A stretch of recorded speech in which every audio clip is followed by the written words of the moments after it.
The same year, a special committee was formed by the Political Bureau of the SCP consisting of Joseph Garang, Al-Tigani Al-Taib, and Ismael Ali Amir for the purpose of preparing studies on the Southern problem. The committee formed the following conclusions. 1. The South has not yet reached, from an economic and social standpoint, the level of nation formation. In addition, the South is still dominated by various tribes, and overall, it does not represent a unified unit from the nationalist perspective. 2. The South as whole, however, must be distinguished from the North on linguistic, ethnic, and economic bases. 3. It is not in the interest of the South, and accordingly not in the interest of Sudan as a whole, to have the South separate as an independent state, or to be affiliated with any of the neighboring countries. The South has in fact a predominant interest in it being linked with the North for a better social and economic development. 4. The most suitable approach to the Southern question is to treat the South as a self-ruled political and administrative unit within the framework of a unified Sudan. 5. The central government should allocate a larger development budget to the South in comparison with other parts of the country in order to make up for the economic and social injustice the South has been historically subjected to. Point 17. 1 year later, the SCP established a special office for Southern Affairs. The new office, which was affiliated organizationally with the party's Central Committee, was also given the task of conducting in-depth studies on the Southern question, and more importantly of expressing the party's policies toward the South. Point 18. With the coming to power of the military regime of General Ibrahim Abud in 1958, the Southern problem took a more serious dimension as the regime adopted a hardline policy, and refused to seek a peaceful settlement for the conflict in the South. Additionally, the regime sought the implementation of a vigorous program of Arabization and Islamization in the South through the adoption of a set of policies that fit the Arabist and Islamist ideology of the northern political establishment. These included the introduction of Arabic as the medium of instruction in Southern schools, the establishment of Islamic institutes in the southern provinces, altering the weekly holiday in the South from Sunday to Friday, and finally, the introduction in 1962 of the Missionary Societies Act, which put heavy restrictions on the activities of missionary societies in the South. Point 19. Meanwhile, Southern opposition to the policies of the central government was met by force, and by 1963 the conflict had escalated to a civil war in which the northern troops held the towns while the southern guerrillas roamed the countryside. In August 1964, in a desperate attempt to find a solution to the deteriorating situation in the South, General Abud established a 25-man commission to study the problem and make recommendations for its solution. When the commission asked for public debate on the Southern question, the students of Khartoum University initiated a series of debates that soon turned into a forum for open criticism of all aspects of the administration. The regime responded by banning these debates, and crushing student demonstrations in which one student was killed. In this respect, it was not surprising to find that the SCP became the most vocal critic of the regime's policy on the South, given the party's strong belief in the necessity of respecting the cultural and ethnic traits of the Southern population, and of granting them a sort of local autonomy. During this period, the SCP's views on the South were mainly expressed by the party's Special Office for Southern Affairs through the issuing of a number of publications in the period between 1960 and 1964. Perhaps the most important of these was the series of articles written by Joseph Garang on the Southern question that had been published in advance between 1961 and 1965, and compiled later in a pamphlet named The Dilemma of the Southern Intellectual in 1971 when he became the Minister of State for Southern Affairs. In these articles, Garang identified the presence of three main intellectual schools in the South: 1. An extremist, right-wing school which viewed the Southern problem as an ethnic problem, and advocated the full separation of the South; 2. A centrist school which saw no difference between imperialism and the exploiting bourgeoisie class in the North, and considered the separation of the South as an option; and 3. A left-wing, nationalist school which represented the SCP, and advocated an alliance between the Sudanese labor forces and the ethnic groups in the South. In his analysis, Garang criticized the first school for its narrow-minded approach to the problem, arguing that the separation scenario would not help the South develop culturally and economically. He also criticized the Second School for putting the northern bourgeoisie class on an equal footing with imperialist forces, arguing that it was mainly the British colonial policy in the South, and not the northern bourgeoisie, which represented the root causes of the Southern problem. Garang then moved on to explain the reasons behind the growing rise of the separatist, rightist trend in the Southern political scene at the expense of the other trends. These included, 1. The deteriorating economic, social, and cultural conditions in the South as a result of British colonial policy, 2. The dominance of tribalism in the South, and 3. The absence of a working class, and more importantly the absence of a strong leftist movement in the South. Finally, he concluded with a call for the formation of a popular alliance between the Southerners and the working class in Sudan in order to confront the dominance of the northern bourgeoisie, in order to achieve political and economic equality among the different parts of the country. 20. In 1964, in response to the escalation of the government's military campaign against the South, the SCP lambasted the policies of the Abud regime. The party rejected the regime's attempts to impose the Arabic language on the southern population, arguing that northern claims about the superiority of the Arabic language over other local languages in the South reflected more or less an imperialist mentality that refused to recognize the other as equal. 21. In September of the same year, the SCP issued a memorandum in which it outlined the position of the party on the Southern problem. The memorandum accused the central government of exercising state terrorism in the South, which in turn led to the empowering of the separatist, extremist elements among the Southern population, at the expense of the relatively moderate groups. It also condemned the Southern rebels for resorting to the means of violence and terrorism, activities which helped undermine the legitimacy of the Southern struggle against the military regime in the North. Further, the memorandum called for the following: 1. The release of all Southern political prisoners. 2. The suspension of the state of emergency, and the restoration of all democratic institutions. 3. The recognition of legitimate Southern demands for autonomous rule that would give them control over their local affairs, while keeping the political and economic unity of the country. 4. The formation of a national committee for the task of formulating a new constitution that would define the status of the South within a united Sudan, and guarantee equality between the North and the South in all political and social rights, and 5. A struggle, in cooperation with the newly independent African countries, against imperialist activities and plans to undermine the unity of the country. 22. The party also played a key role in convening a roundtable conference on the problem of the South in the wake of the October 1964 revolution. 23. The SCP was represented on the 12-man committee which prepared for, and later conducted, negotiations between the government and rebel leaders in March 1965. The party later withdrew from the committee when the government failed to follow through on its pledge to honor the recommendations of the conference. Further development of the SCP position came with the SCP 4th Congress in 1967. The adopted program called for an alliance of Northern Sudanese revolutionary forces with the peoples and tribes of the South, and for Southern autonomy under a genuine and progressive Southern leadership. 24. With both groups working together for the national, democratic, and revolutionary development of the Sudan. According to Abd K.H. Alec Mehjab, such objectives would require increased unity among Northern revolutionary forces, and the establishment of a basic unity between the concepts of the Arab and African revolutions. In reference to the latter, Mehjab noted that the two revolutions faced multiple joint issues, among these the struggle against Israeli activities in Africa. 25. The SCP position on the South assumed new importance in June 1969 when the one-month-old government of Jafar Nimiri appointed the Southern Communist lawyer and editor of Advance, Joseph Garang, to the newly created portfolio of Southern Affairs.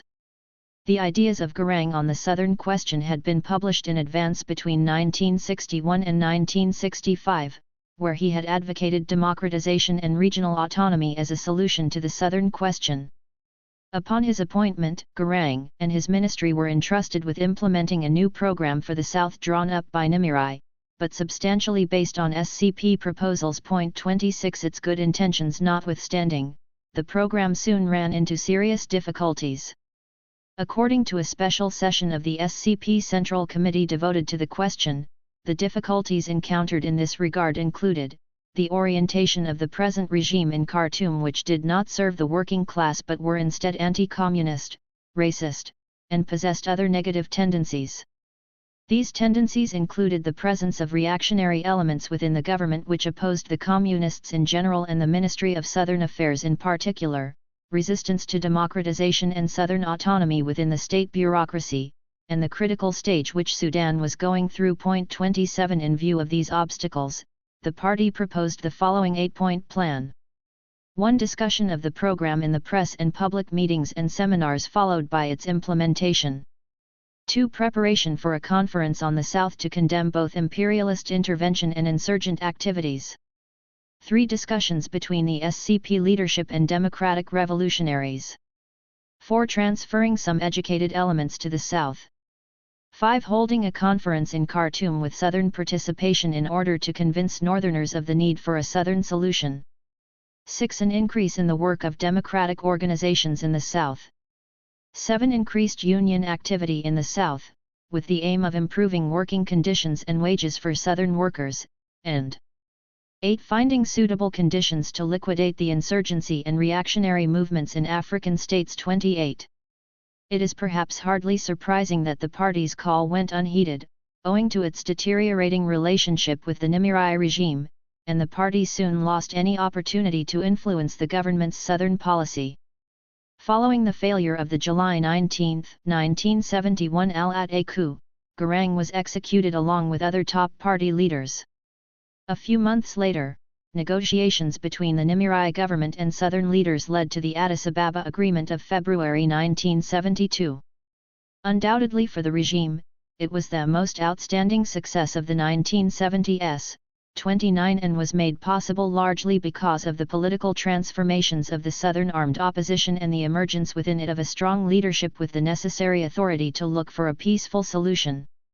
Other important factors involved were the more compromising attitude of the central government, which was unable either to implement its planned economic development in the south or to bear the heavy financial and social costs of the prolonged civil war, along with the conciliatory efforts of the neighboring African countries in conjunction with the All-African Council of Churches. Point 30. The agreement called for an end to the fighting in the south, and the establishment of a Southern Regional Assembly. The assembly was elected the following year. Although many of its provisions appeared consonant with past SCP proposals for the South, the party's Central Committee was critical of the agreement. Following its July 1972 session, it issued a statement arguing that genuine progress could not be achieved without an alliance of Sudanese revolutionary forces in the north and south, and Southern autonomy under a revolutionary Southern leadership. Instead of autonomy, the Central Committee warned, the Addis Ababa Agreement would subject the South to imperialist forces while isolating it from the North, create a base for imperialist influence in the heart of Africa, and bolster the reactionary regime in the North while subverting the army's national role and shattering the unity of the country. The party ended with a call for increased political and trade union activity in the South, the overthrow of the Nimiri regime, and the establishment of a patriotic democratic regime in which both northern and southern political forces would participate. 31. The most important document published by the SCP on the problem of the South was a pamphlet entitled, Al-Hizb al-Sh. EUIWAQADE al-Janab, published in April 1977. The document detailed the SCP policy in this connection, stressing the right of Southerners to self-rule. The Nimiri government's acceptance on June 9, 1969, 2 weeks after taking power, of the SCP general policy toward the South is an indication of the party's influence in this respect. The new government appreciated the ideas of the SCP, and for the first time, declared approval of the principle of self-rule for the South as set forth by the SCP. 32. This position remained substantially unaltered throughout the remainder of the 1970s and early 1980s.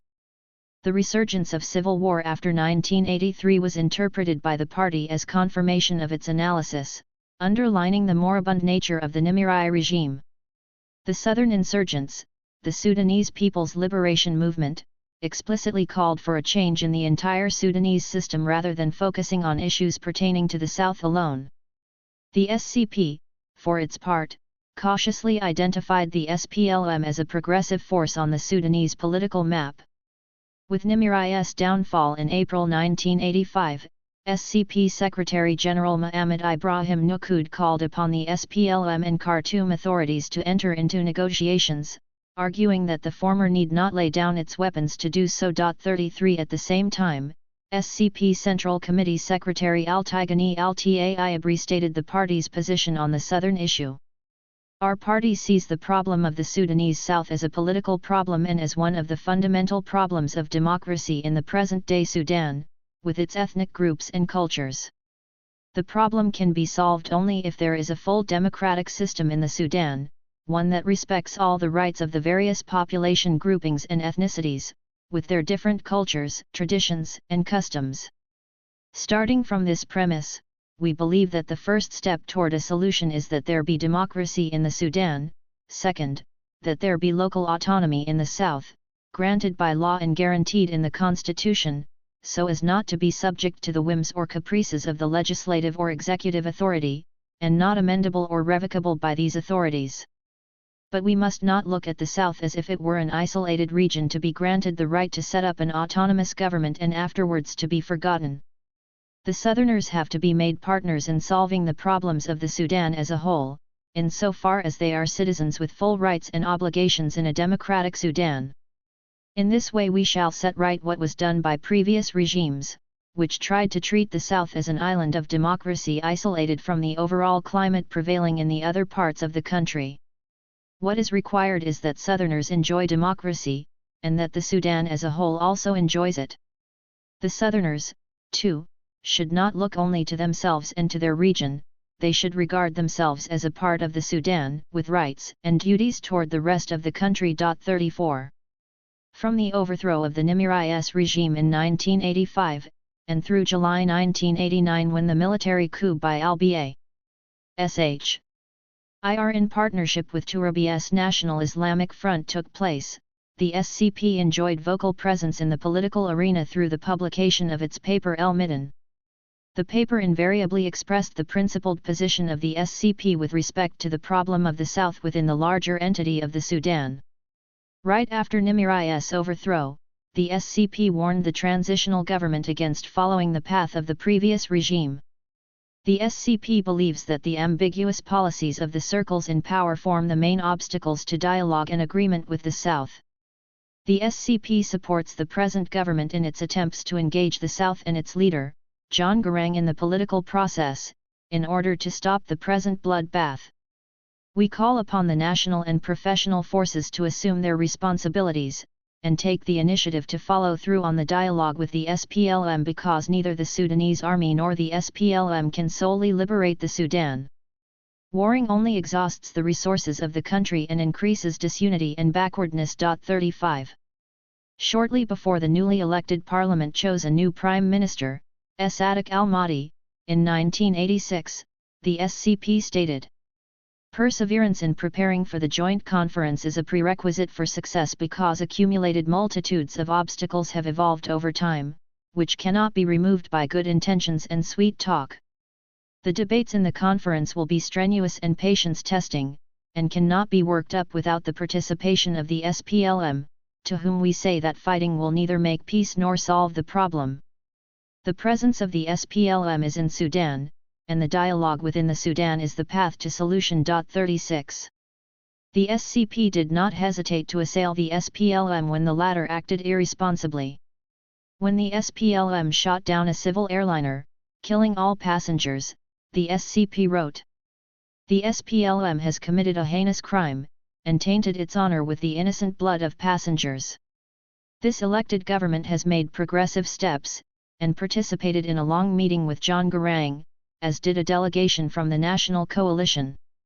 How could such an act serve efforts for peaceful resolution? The SCP condemns this act, which serves only the proponents of a military solution. The SPLM has lost much of its credibility, which can only be recovered when the SPLM makes amends and reopen the doors of dialogue." 37. The procrastination of the elected government in implementing the rules for the administration of the South according to the transitional constitution did not escape the implicit criticism of the SCP. The SCP Secretary General, Muhammad Ibrahim Nukud, stated that adhering to and implementing the rules of Southern administration is a national issue that must go beyond government South discussion to include all political parties, which is an old proposition of the SCP.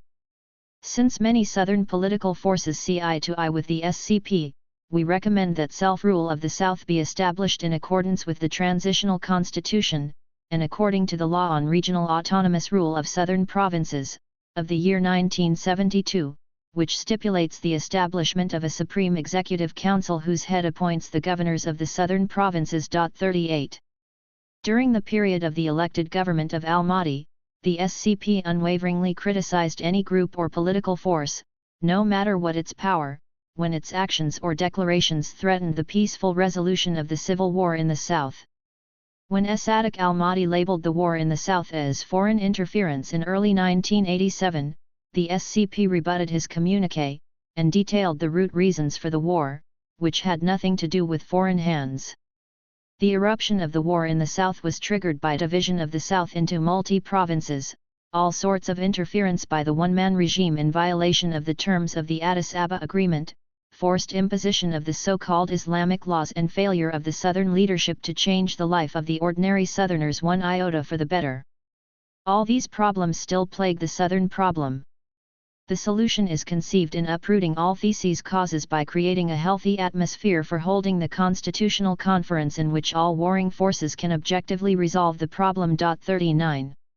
With the same clarity of purpose, the SCP directed its criticism, as well, to the Southern political parties. El-Middan, the SCP paper wrote, "The Southern political groups persist in raising much ado about minutiae, heedless of the substantive issues that affect the daily life of people. The masses have begun to believe that all that the Southern political forces pursue is no more than ministerial portfolios or posts in the central or provincial government. These groups have not put in enough effort towards alleviating the daily hardships of the people. Moreover, they have not shown enough care for the displaced Southerners whom the war pushed to the north, where they live in worse conditions than homeless animals. Nor have such political groups attempted to make peace among the fighting Southern tribes." 40. In response to the call for military escalation by the NIF, the SCP called for the mobilization of all active popular forces in all of Sudan to unite in refusing the military option, religious mania, and racism, and to emphasize the peaceful solution in a democratic, unified Sudan.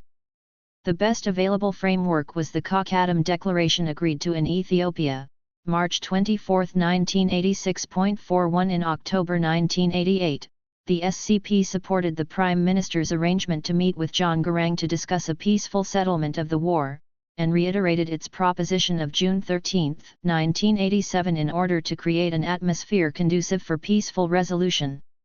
The proposition consisted of the following broad lines. 1. Immediate cessation of fighting, with instruments in place to ensure the peace.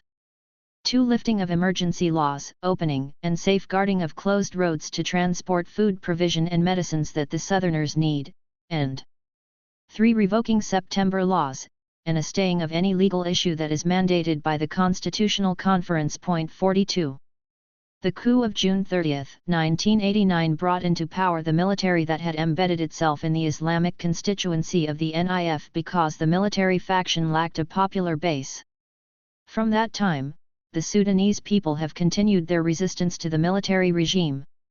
The political, intellectual, trade union and military leaders of the opposition came together inside the detention camps and established the National Democratic Alliance, which became the largest political alliance in the history of the Sudan, organizing and leading the popular struggle against the new dictatorship in Sudan and the fundamentalist regime of the National Islamic Front. The various parties and groupings forming the NDA established a national charter outlining their political vision, approach, and resistance program.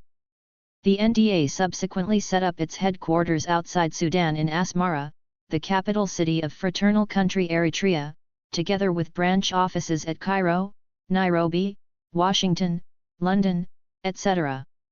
The SCP, under the umbrella of the NDA, followed a two-pronged policy in its struggle against the military regime, intensifying regional and international pressure on the regime and attempting to disturb the stability of the government through its internal military arm.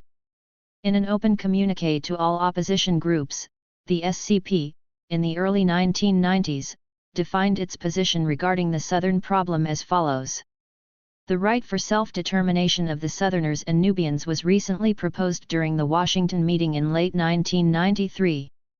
The fact that the right for self-determination has become a political reality reflects the loss of credibility of all Sudanese governments, whether civilian or military, since independence. There was a golden opportunity about the time of the Intifada, in March/April, 1985, to hold the Constitutional Conference, and resolve the problem of the South on democratic principles. However, the slowness of the transitional government, and the obstacles that the subsequent governments placed in the way despite the substantive supporting efforts of all the political forces with the SPLM, of which we refer to the Kakadam Agreement 1986, and Almir G.H. Ani's initiative, in 1988. The SPLM espouses the right to self-determination as a safeguard against a reneging on promises by any future government or by political parties. The SCP, against this backdrop, supports the right of self-determination because, in principle, it is democratic. The SCP underscores the importance of availing all guarantees so that self-determination sustains the unity of the Sudan. Such guarantees involve a definition of identity, the meaning of development, sharing wealth and power, and setting the limits of the relationship between religion and the state within the secular constitution. Therefore, the SCP proposes that, first, a national conference be held under a regional, and international umbrella, supervised by the UN, and the Arab League, where all concerned parties may meet. Second, the opposition forces assert the right to self-determination as a bridge for unity, not as a cover for separation. Third, the resolutions of the conference must be binding on all. Fourth, if the above-mentioned regional and international bodies cannot take part, the conference could be held in a neutral center such as the Carter Institution, Amnesty International or Africa Watch. It should be noted, however, that this conference is not a substitute for a constitutional conference, which is a foundational block of the Charter of the NDA. 43. In 1997, the Sudanese parliament approved the Khartoum Peace Accord, though it was not signed by the SPLM. Although the Sudanese regime saw the accord as an achievement, the NDA, including John Garang, rejected it, and played down its importance by emphasizing that the accord laid the grounds for separation, without achieving the aspired peace. Further, the accord had been signed only between northern and southern minorities and thus lacked legitimacy. In sum, the regime signed an accord with itself because the southern signatories have been on the side of the Islamic Front since 1993.44. In December 1998, the NDA sent the Sudanese president, Umar al-Bashir, a memo that highlighted the position of the NDA with respect to a solution to the southern issue within the larger Sudan. The core of the memo was a reiteration of the principles that the SCP had long championed. Prompted by our sense of national responsibility, and to save our country from dismemberment, and end the bloodbath, we declare that, first, the present constitution will increase confrontation. Second, only a national transitional government supported by the people can end the all-encompassing political, economic, and social problems of our country. The duties of the national transitional government include ending the one-party regime, holding the constitutional conference, establishing a comprehensive and fair peace settlement with the right to self-determination for the South, ensuring the instruments for a democratic rule, setting up fair and due processes to deal with acts of violation of the rights of individuals, and preparation for fair and transparent elections run under regional and international monitoring. 45. When al-Mahdi, the head of Al-Umma Party, and a founder of the NDA, pursued a personal line in negotiating with the military NIF regime, the SCP saw in this a splitting of the unity of principles of the NDA, and denounced his move in the following statement. With the agreement signed between Sadik al-Mahdi this last Thursday in Djibouti with the head of the NIF regime, Al-Umma party placed itself outside the consensus the NDA has held for more than 10 years. The danger of this step is that it occurred in the time NDA partners with all their forces had been striving to develop the comprehensive political solution in its final shape, and the 6th of this next December has been assigned a date in Kampala for that purpose. Al-Umma party has taken this unilateral step with no mandate from the NDA and without consultation, despite repeated obligations to abandon partial or unilateral solutions. At the time that the efforts of all NDA partners at home and abroad have been intensified to strengthen the NDA unity on the path to a comprehensive political solution, Al-Umma party held its agreement with the NIF head of the regime in a step that can only be seen as an attempt to destroy the NDA unity and give new life to the bloody regime that is about to die.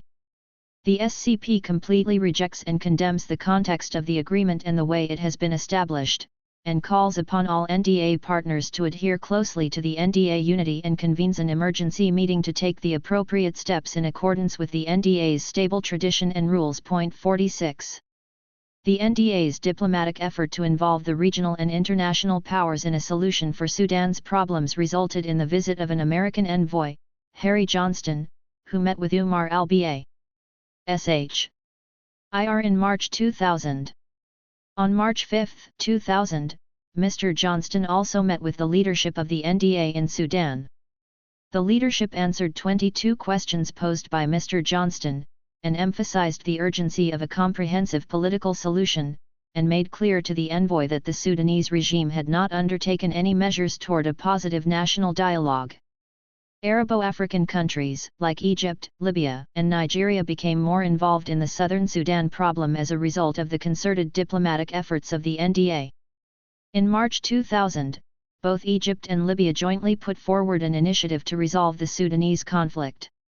In mid-March 2000, the NDA endorsed the initiative, and the SCP expressed its appreciation of the initiative and its willingness to meet with the Khartoum regime, face-to-face, were the regime to affirm the following. 1. Admit the existence of an all-encompassing national crisis, as only such an admission could lay the grounds for seeking a jointly peaceful solution through dialogue irrespective of the complexities of the negotiation process itself. 2. Accept a comprehensive solution whose goals are, first, an end to the civil war on an equitable and just basis that paves the way for founding a democratic Sudan based on a free expression of the national will. Second, end the one-party state to be replaced by plural democracy that ensures basic freedoms and human rights. Third, ensure the rights of each citizen to take to court any and everyone that has violated the rights of the person or homeland. Fourth, rebuild the Sudanese state on a decentralized, national basis, committed to a fair sharing of the national wealth and recognition of ethnic, religious, and cultural diversity, and 3. Acceptance of discussion of two topics in the beginning, one being a discussion of how to prepare a positive atmosphere and lay out negotiation procedures. The other one is finding the basis for integrating the contents of the Egyptian-Libyan initiative and the contents of the Declaration of Principles of the Intergovernmental Authority on Development agreed to in late 1990s. Point 47. While regional and diplomatic pressure was mounting, the NDA, through its military arm in the Sudan, made incursions against the government and its vital installations. In 2000, the military arm of the NDA launched approximately 11 attacks on government garrisons, military depots, and oil pipelines, causing the government many losses in equipment, personnel, and oil export revenue. Point 48. The escalation of the two-pronged policy of the NDA not only exhausted the military power and diplomatic stamina of the regime but also furthered its political isolation, both regionally and internationally. This was especially so after the NDA exposed the culpability of the regime in increasing the humanitarian crisis of the Sudanese people, making international intervention including military a strong possibility. The eruption of the Darfur crisis in 2003 gave credence to this possibility. In this atmosphere of escalation by the NDA and the progressive isolation of the Khartoum regime, a comprehensive peace agreement between the Sudanese government and the SPLM was signed on January 9, 2005, in Nairobi, Kenya, followed by the Sudanese peace agreement with the NDA on June 18, 2005, in Egypt. The most important aspects of the CPA are as follows. 1. Armed forces. The North and South are to maintain separate armed forces. There is to be the withdrawal of 91,000 government troops from the South within 2.5 years. The SPLA has 8 months to withdraw its forces from the North. The Naivasha Protocol that forms part of the CPA outlines the details of integration. It allows for integrated units of 21,000 soldiers to be formed during the 6-year interim period. They are to be deployed to sensitive areas such as the 3 disputed areas. These units will be commonly stationed but maintain separate command and control structures. If, after the interim period, the South decides not to secede, both sides will unify into a 39,000-strong force. 2. Autonomy. The South will have autonomy for 6 years to be followed by a referendum in 2011 regarding secession from the Sudan. 3. Oil wealth. To be shared on a 50:50 basis between the Khartoum government and the SPLA. 4. Economic issues. 2 separate currencies are to be used within a dual banking system. The North will retain the Sudanese pound while the South will opt for the Sudanese dinar. Essentially, the dual banking system means that banks will be commonly stationed with 2 different windows for service. 5. Administration. Positions in the central, transitional government are to be split 70:30 in favor of the government, and 55:45 in favor of the government in the contentious areas of Abyei, the Blue Nile State and the Nuba Mountains. B.A. Sh. IR's position as head of state is entrenched and Garang is to serve as vice president. A government of national unity is to be formed. 6. Islamic law. Sharia is to remain applicable in the North and parts of the constitution are to be rewritten so that Sharia does not apply to any non-Muslims throughout the Sudan. The status of Sharia in Khartoum is to be decided by an elected assembly. 7. Other. Each territory is to use its own flags. The North will maintain use of the current Sudanese flag and the South is to introduce its own flag. 49. The Sudanese peace agreement, mediated by Egypt, attempted to integrate the NDA into the comprehensive peace, which had excluded the NDA and all other opposition forces. As a result, 3 ministers from the NDA were sworn in into the government of national unity, and 20 MPs from the NDA entered the federal parliament. 50. The CPA has proceeded with mixed results. The Sudanese central government formally withdrew their troops from the key southern provinces by early 2008,51 and granted the South a measure of political autonomy. The South initially came under the leadership of the esteemed John Garang, though following his death in a helicopter crash, he was succeeded by Salva Kiir Mayardit, previously Garang's second-in-command. Yet while the intensity of the violence in the primary North-South conflict receded, a political resolution resulting in peace within a unified Sudan never came to be. At the political level, in 2010 Salva Kiir was re-elected as president of the semi-autonomous South with an apparent 93% of the vote, while President Al-Ba Sh. Ir was re-elected Sudanese president with an apparent 68%, a result that many international observers argued was marred by intimidation, gerrymandering and fraud. Right before the voting started in mid-April, several of the top opposition parties abruptly dropped out of the race, clearing the path for 52 Al-Ba Sh. Ir. Nevertheless, the election was crucial in the sense that Kiir's overwhelming victory has set the path for a referendum on formal southern secession.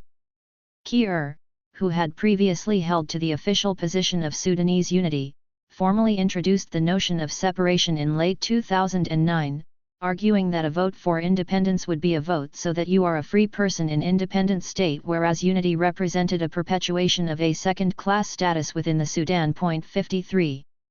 Mindful of the forthcoming secession vote, which was scheduled for January 2011, Al-Ba Sh. Ir argued that while his ruling government preferred a unity government and an intact Sudan, he would not contest a successful referendum leading to separation. The African Union, for its part, opposed any southern secession, with its chief Jinping arguing that while it would likewise accept southern independence following a legitimate referendum, it views Sudanese unity as the more attractive option. fearing that Southern secession might serve as a model for separatist movements throughout Africa, and moreover, that any move toward Southern secession could reignite the North-South conflict. 54. The SPLM and Southern forces moved forward with their plans for a referendum vote, scheduled for January 2011 as per the CPA, ALBA. SH. IR's conciliatory tone and push for unity was met with considerable skepticism, particularly where many Southerners believed that the Sudanese government had been arming rival ethnic groups in the south in an effort to destabilize Southern affairs. 55 Salva Kiir has argued that, even in the event of separation, the North and South will continue to be economically and politically connected. 56 The geographical fact that the vast majority of Sudan's oil reserves are located in the southern provinces raises considerable problems. The SCP, such as it currently is, took a nuanced position on the question of unity vs separation. The SCP favored unity rather than secession, as part of its desire to see a genuine return to democratic rule and the equitable integration of the South into Sudanese affairs. In this vein, the SCP used its connections with the SPLM in an attempt to preempt a secession vote and to pull the South toward a pro-unity position. 57 These efforts were for naught. The SCP's analysis of the Southern question views the secession as a consequence of government policy, the denial of the full aspirations of the Southern people, the failure at political and social integration of the region, and the disproportionate percentage of Southern oil wealth directed toward the North. The SCP has continued that the pursuit of separation can only be made redundant by reaching a just and compressive peace that is augmented by balanced development, equitable wealth sharing, the creation of an inclusive democratic state where basic freedoms are guaranteed and all citizens are equally endowed with certain inalienable rights irrespective of race, faith, gender, culture, etc. 58. In the final lead-up to the secession vote of January 2011, the SCP made its final case, noting that Sudan was now in the most complex and decisive period of its history and recognized that the South would invariably vote for secession. The SCP viewed this development with much trepidation, fearing that conditions of secession would lead to the return of war and violence, particularly given that the conclusion of the Naivasha Accord had failed to settle agreements on the Abyei question, which ticks like a time bomb ready to explode at any time, in addition to the escalation of violence in Darfur, and the uncertainty engulfing South Kordofan and South Blue Nile and the East. With some air of desperation, the SCP pushed for immediate unity among Sudanese opposition forces to raise the ceiling of their patriotism and lower their partisan narrow interests and steer the country towards a peaceful conclusion. 59.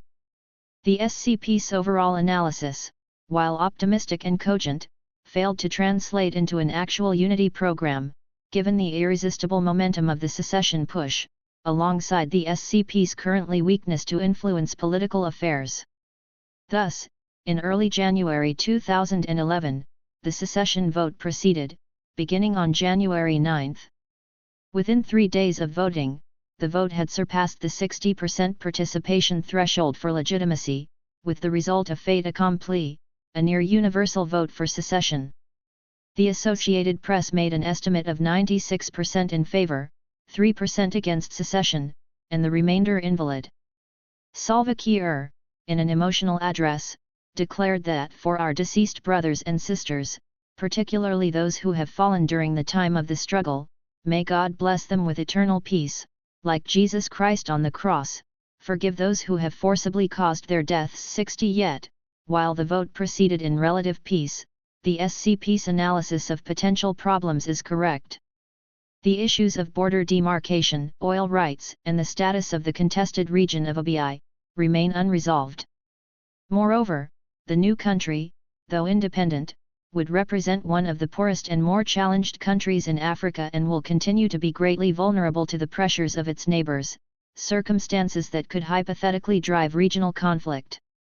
The SCP's official post-secession position was established with the issuing of a document at the February 4, 2011 session of the Central Committee of the Communist Party of Sudan. The document entitled Post-Secession Issues and Tasks offered the party's assessment of recent political developments, who to credit/blame for these developments, why it developed as such, and how to proceed forward. The party document represents a blueprint for the future on how to save the remnants of Sudan, and the possible venues of operation within the newly founded Sudan. The document was issued a few weeks after the referendum signaling the much-expected secession vote, which separated the country. For the SCP, the 2005 Comprehensive Peace Agreement remained the main reference that governed the 6-year transition period, ending/expiring on July 9, 2011, during which Sudan only succeeded in ending the civil war with the South. However, the outcome of the implementation of each of the peace agreements, like Makakos, Abuja, etc., was very weak. Thus the full responsibility for this failure was accredited to the ruling National Congress Party. The SCP accused the NCP of not taking action on democratic transformation, including the organization of free and fair elections, shifting the allegiance of the national organs/agencies from the ruling party to the state, resolving the Darfur issue, ending corruption, and improving both the living conditions of the citizen and Sudan's human rights record. The crisis of Darfur and the SCP. Darfur is located between 22 degrees and 27 degrees longitude and 10 degrees and 16 degrees latitude in the west of Sudan. Its area is as big as that of France, is inhabited by about 4 million people, and shares its political borders with Libya, Chad, and the Republic of Central Africa.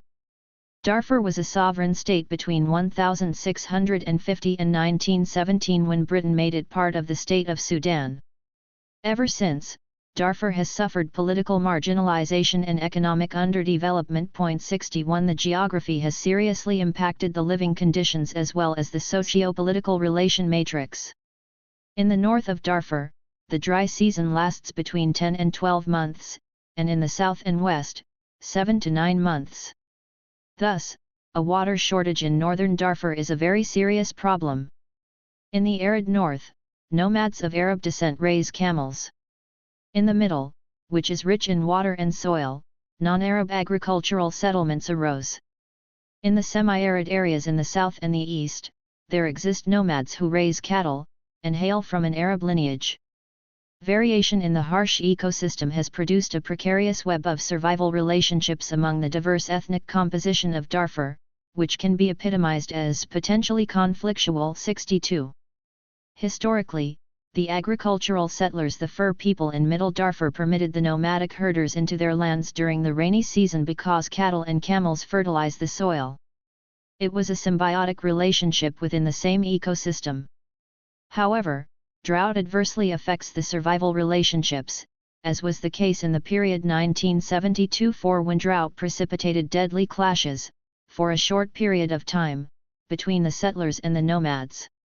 In the mid-1980s, and under the premiership of Sadiq al-Mahdi, there was another drought that was less severe than that of the 1970s. It led, however, to a protracted and intense conflict because the Mahdi government, inter alia, sided with the nomads who lost all their animal stock. The Islamic Front government, from the 1989 coup, has woven the racial factor into the fabric of the conflict, and instituted a scorched earth policy whereby the Arab nomads are used to force the settlers out. This in turn forced the non-Arab people to take up arms in defense. 63 The armed opposition in Darfur consists mainly of two groups, the Sudan Liberation Army and the Justice and Equality Movement, both of which diligently seek international intervention to curb the flagrant support of the Sudanese government for local tyrants, corrupt provincial officials, and the dreaded Janjaweed nomadic tribesmen. 64 Since the conflict broke out in 2003, the humanitarian crisis in Darfur, according to United Nations figures, has claimed the lives of 200,000-300,000 people and has displaced some 2.5 million. The Sudanese government, for its part, puts the death figure at a suspiciously low 10,000.65. The Darfur question, which is essentially the result of the failure of a delicate ecosystem that balanced survival among diverse ethnic composition, by 2003, assumed regional and international dimensions for three main reasons. 1. The Southerners' successful attempts to wield influence and power within the perimeter of Darfur in order to pressure the Sudanese government into a more favorable negotiation position. 2. The abundance of residual weaponry that the Libyan-Chad war left behind, much of which the people of Darfur have taken possession, and 3. The heightening crisis of about 1 million internal refugees, which the conflict has brought on, was compounded, on the international theatre, by the support of the Sudanese government for the Janjaweed Arabist tribesmen, infamous for their atrocities that have amounted to racial cleansing. 66. Such factors were enough to internationalize the Darfur question. The position of the SCP on the Darfur crisis was as unambiguous as it was on the overall problem of the South as a whole. During 14-20 July 2004, the National Democratic Alliance, of which the SCP is a founding member, held a meeting in Asmara, Eritrea, to discuss the crisis in Darfur, and made the following main conclusions. 1. The Sudanese crisis is connected in the spheres of peace, unity, democracy, and balanced development, and cannot be solved by two-party agreement, or be a secondary byproduct of the solution of the civil war in the south of the Sudan. It is the duty of all the Sudanese political and social forces represented by different parties and organizations, and is the responsibility of all in the north and the south. 2. Recognition of the fact that the crisis in Darfur is a part of the general crisis in Sudan. The main reflections of this general crisis are the continued marginalization of the outlined regions of the country including Darfur, as well as the recognition that the problem of Darfur is a political problem that requires a national political solution. 3. The Sudanese government should immediately commit itself to guarantee political freedoms, annul emergency laws restricting freedom, lift the state of emergency, lift censorship of the press, respect freedom of political and trade union activities, tackle the question of refugees forcibly displaced and work for their return to their original places.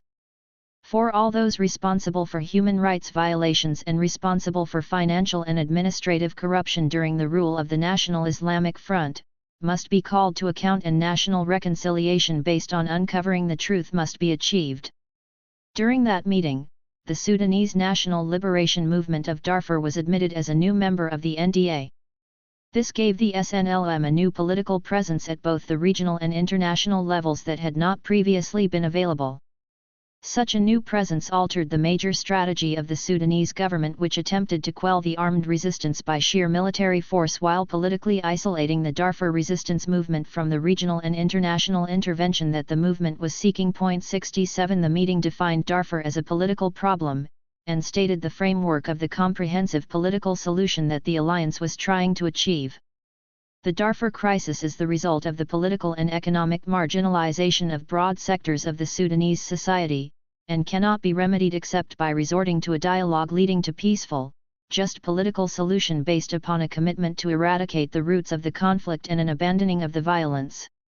The principle of democratic transformation, guarantee general freedoms, respect human rights and the supremacy of the rule of law, which will be guaranteed by the transitory and permanent constitutions based on the right of citizens, separation of authorities and equality in rights and duties, as well as a rejection of discrimination among citizens based on race, religion, sex, or culture. There must also be a just participation in all levels of government and authority, a commitment to the principle of decentralization of federal government based on the diffusion of authority between the center and regions in a manner which will allow the regions to rule themselves by themselves. Adhering to just distribution of wealth between the center and the regions to achieve comprehensive, balanced and sustained development. Establishing ownership of land in Darfur based on the historic rights of the various tribes, while at the same time taking into consideration the common good. An investigation of violations and an adherence to the principle of compensation for harm done. Spreading the principle of reconciliation and coexistence among the tribes in Darfur and refraining from an exploitation of tribal strife for political ends with the objective of preserving the viability of the social fabric. Respect for human rights as stated in international covenants and the inclusion of these rights in the transitional and permanent constitutions, and an emphasizing of the principle of the independence of the judiciary, the separation of authority, and the non-exploitation of religion in politics. On the basis of an agreement to the aforementioned principles, an end should be put to acts of belligerency, a ceasefire should be achieved, and an agreement attained on transitional arrangements for ending fighting and entering into direct dialogue aimed at attaining a just settlement to end the ongoing war in Darfur. The SNLM presented a detailed review of the situation in Darfur, and the meeting demanded that 1. Respect of the ceasefire agreed upon between the SNLM and the government. 2. Immediate disbanding and disarming of the Janjaweed militia and trial of its leaders before special courts under international supervision. 3. Investigation of crimes and ethnic cleanings to determine the responsible parties and their subsequent trial. 4. Rebuilding of destroyed villages and returning the original inhabitants, securing and providing care to them, and compensating all those whose properties were damaged, as well as rebuilding the infrastructure, and 5. Organizing a broad regional and international mobilization campaign addressed to concerned organizations with the aim of obtaining aid for those affected and assuring the proper delivery of such aid.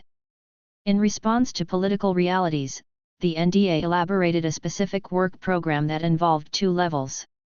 1. At the internal level, it would mobilize a mass movement to achieve the democratic transformation and to support the peace process in Darfur and eastern Sudan. 2. On the international level, the alliance would undertake to assure all possible support for alliance activities inside the Sudan, and for the expected dialogue with the government. 68. Earlier, in August 2004, El Midan, the SCP newspaper, published an excerpt of a book in progress that placed full blame on the Islamic Front government. In the excerpt, the SCP traced the atrocities of the Janjaweed to the strategy of al-Turabi, who envisioned an Arabo-Islamic security belt in western Sudan, which would connect Sudan with Libya, thus adding a strategic depth to the Muslims in the Sudan. According to the SCP, the main tactic of al-Turabi was the forced displacement of the Fur people and their disarmament, while simultaneously arming Arab tribes to form the nucleus of the Arabo-Islamic alliance. While al-Turabi fell out of favor with the military junta that rules the Sudan, the Sudanese president, Umar al-Bashir stayed the course while waging a worldwide propaganda campaign in attempt to exonerate his regime and place the onus of the conflict on the people of Darfur. However, opposition groups from within, such as the SCP, and human rights groups, like Amnesty International, have successfully argued against the claims of the Sudanese government, thus facilitating international intervention. 69 Moreover, at about the same time, the Dutch Foreign Minister, Bernard Bot, placed the blame for the escalation of violence in Darfur squarely on the Janjaweed militia, which is pro the Sudanese government. In late October 2004, there were 3 parallel peace processes. One was the Darfur peace talks in Abuja, Nigeria, another was the SPLA Sudanese government talks in Naivasha, Kenya, and the third was the NDA Sudanese government talks in Egypt. The intensification of international pressure resulted in the issuance of 4 UN Security Council resolutions regarding the crisis in Darfur. The first resolution, UNSCR 1556, was issued in March 2004 and warned Khartoum of economic and diplomatic sanctions should it fail to end the widespread violence. The second, 1564, in September 2004, called for the setup of a committee to investigate charges of genocide and ethnic cleansing, called for an increase in the African peacekeeping force, and warned of placing an embargo on Sudanese oil exports should the government fail to cooperate. Soon afterwards, UNSCRs 1591 and 1593 came into effect in March 2005. UNSCR 1591 banned both military flights over Darfur as well as moving in military equipment into the region unless UN approval was secured first, in effect, undermining the sovereignty of the Sudanese state. UNSCR 1593 demanded the trial before the International Criminal Court of those who had committed crimes against humanity. 70 Though the acceleration of the political events in Darfur was driven by external factors, it owed its initial momentum to the admission of the SNML into the umbrella of the NDA, without which the military wing in the Sudanese government might have succeeded in smashing the SNML in Darfur. For 2 years, between 2004 and 2006, difficult negotiations took place, mostly under the good offices of the African Union and neighboring countries.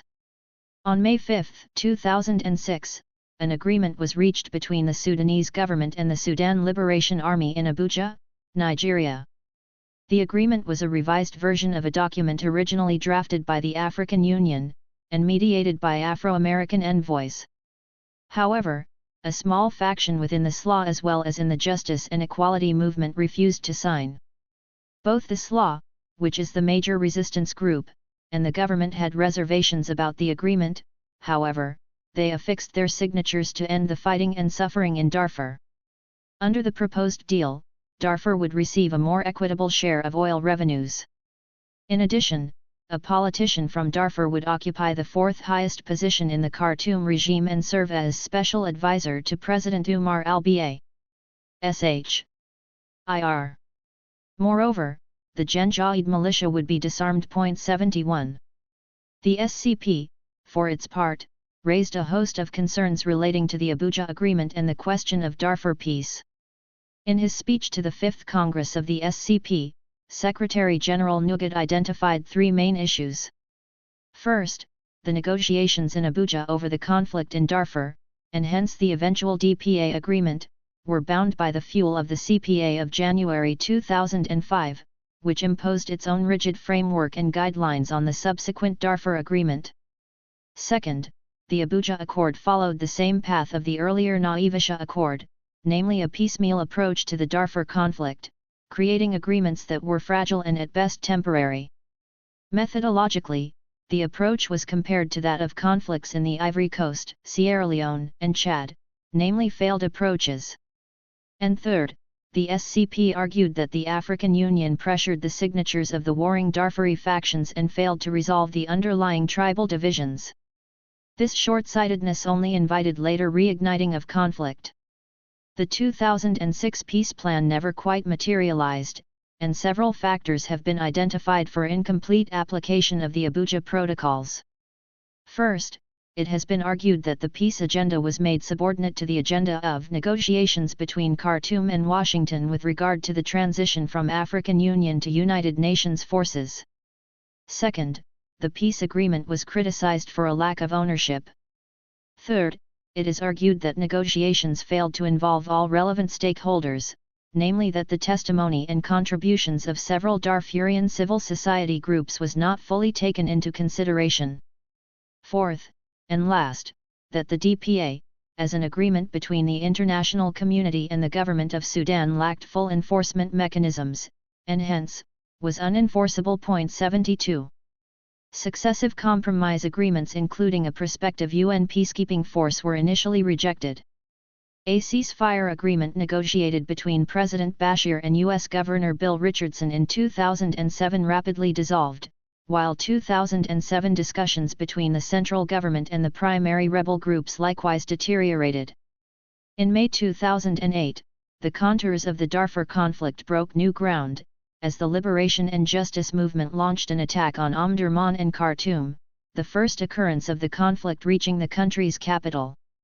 The intensity of the violence calmed by 2009, though low-level skirmishes continued, and another attempt at peace talks was initiated in early 2010.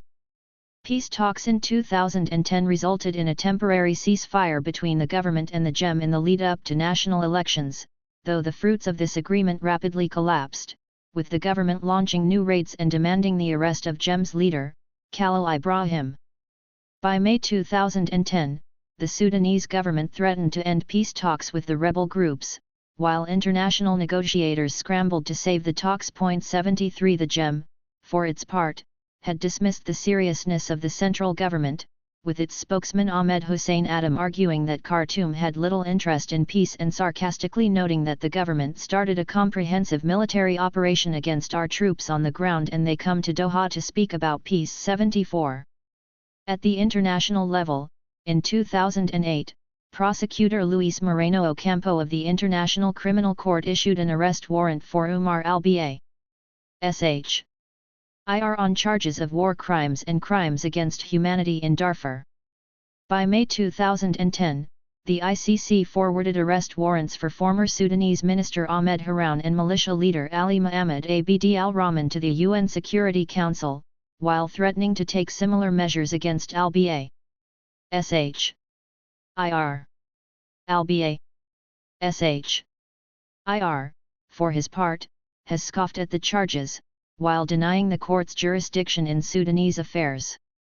Subsequent to the issuance of the arrest warrant, al-Bashir SHIR visited Libya, Eritrea, Egypt, and Ethiopia without any threat of arrest, exposing the extreme limitations of international law.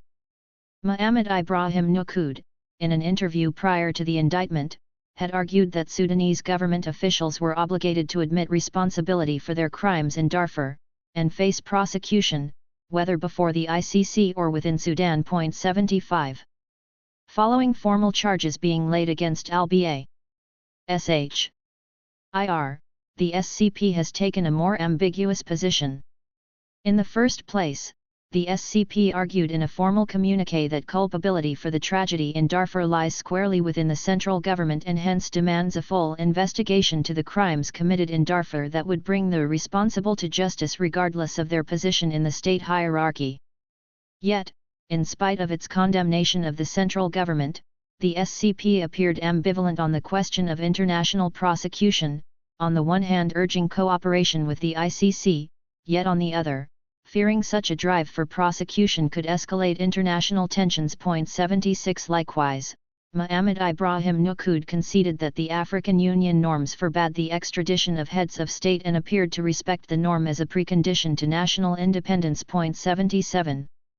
Finally, after the secession of the South, the party's position on Darfur was delineated in its aforementioned Central Committee meeting, on February 4, 2011, in which it articulated its vision pertaining to a potential solution to the Darfur problem.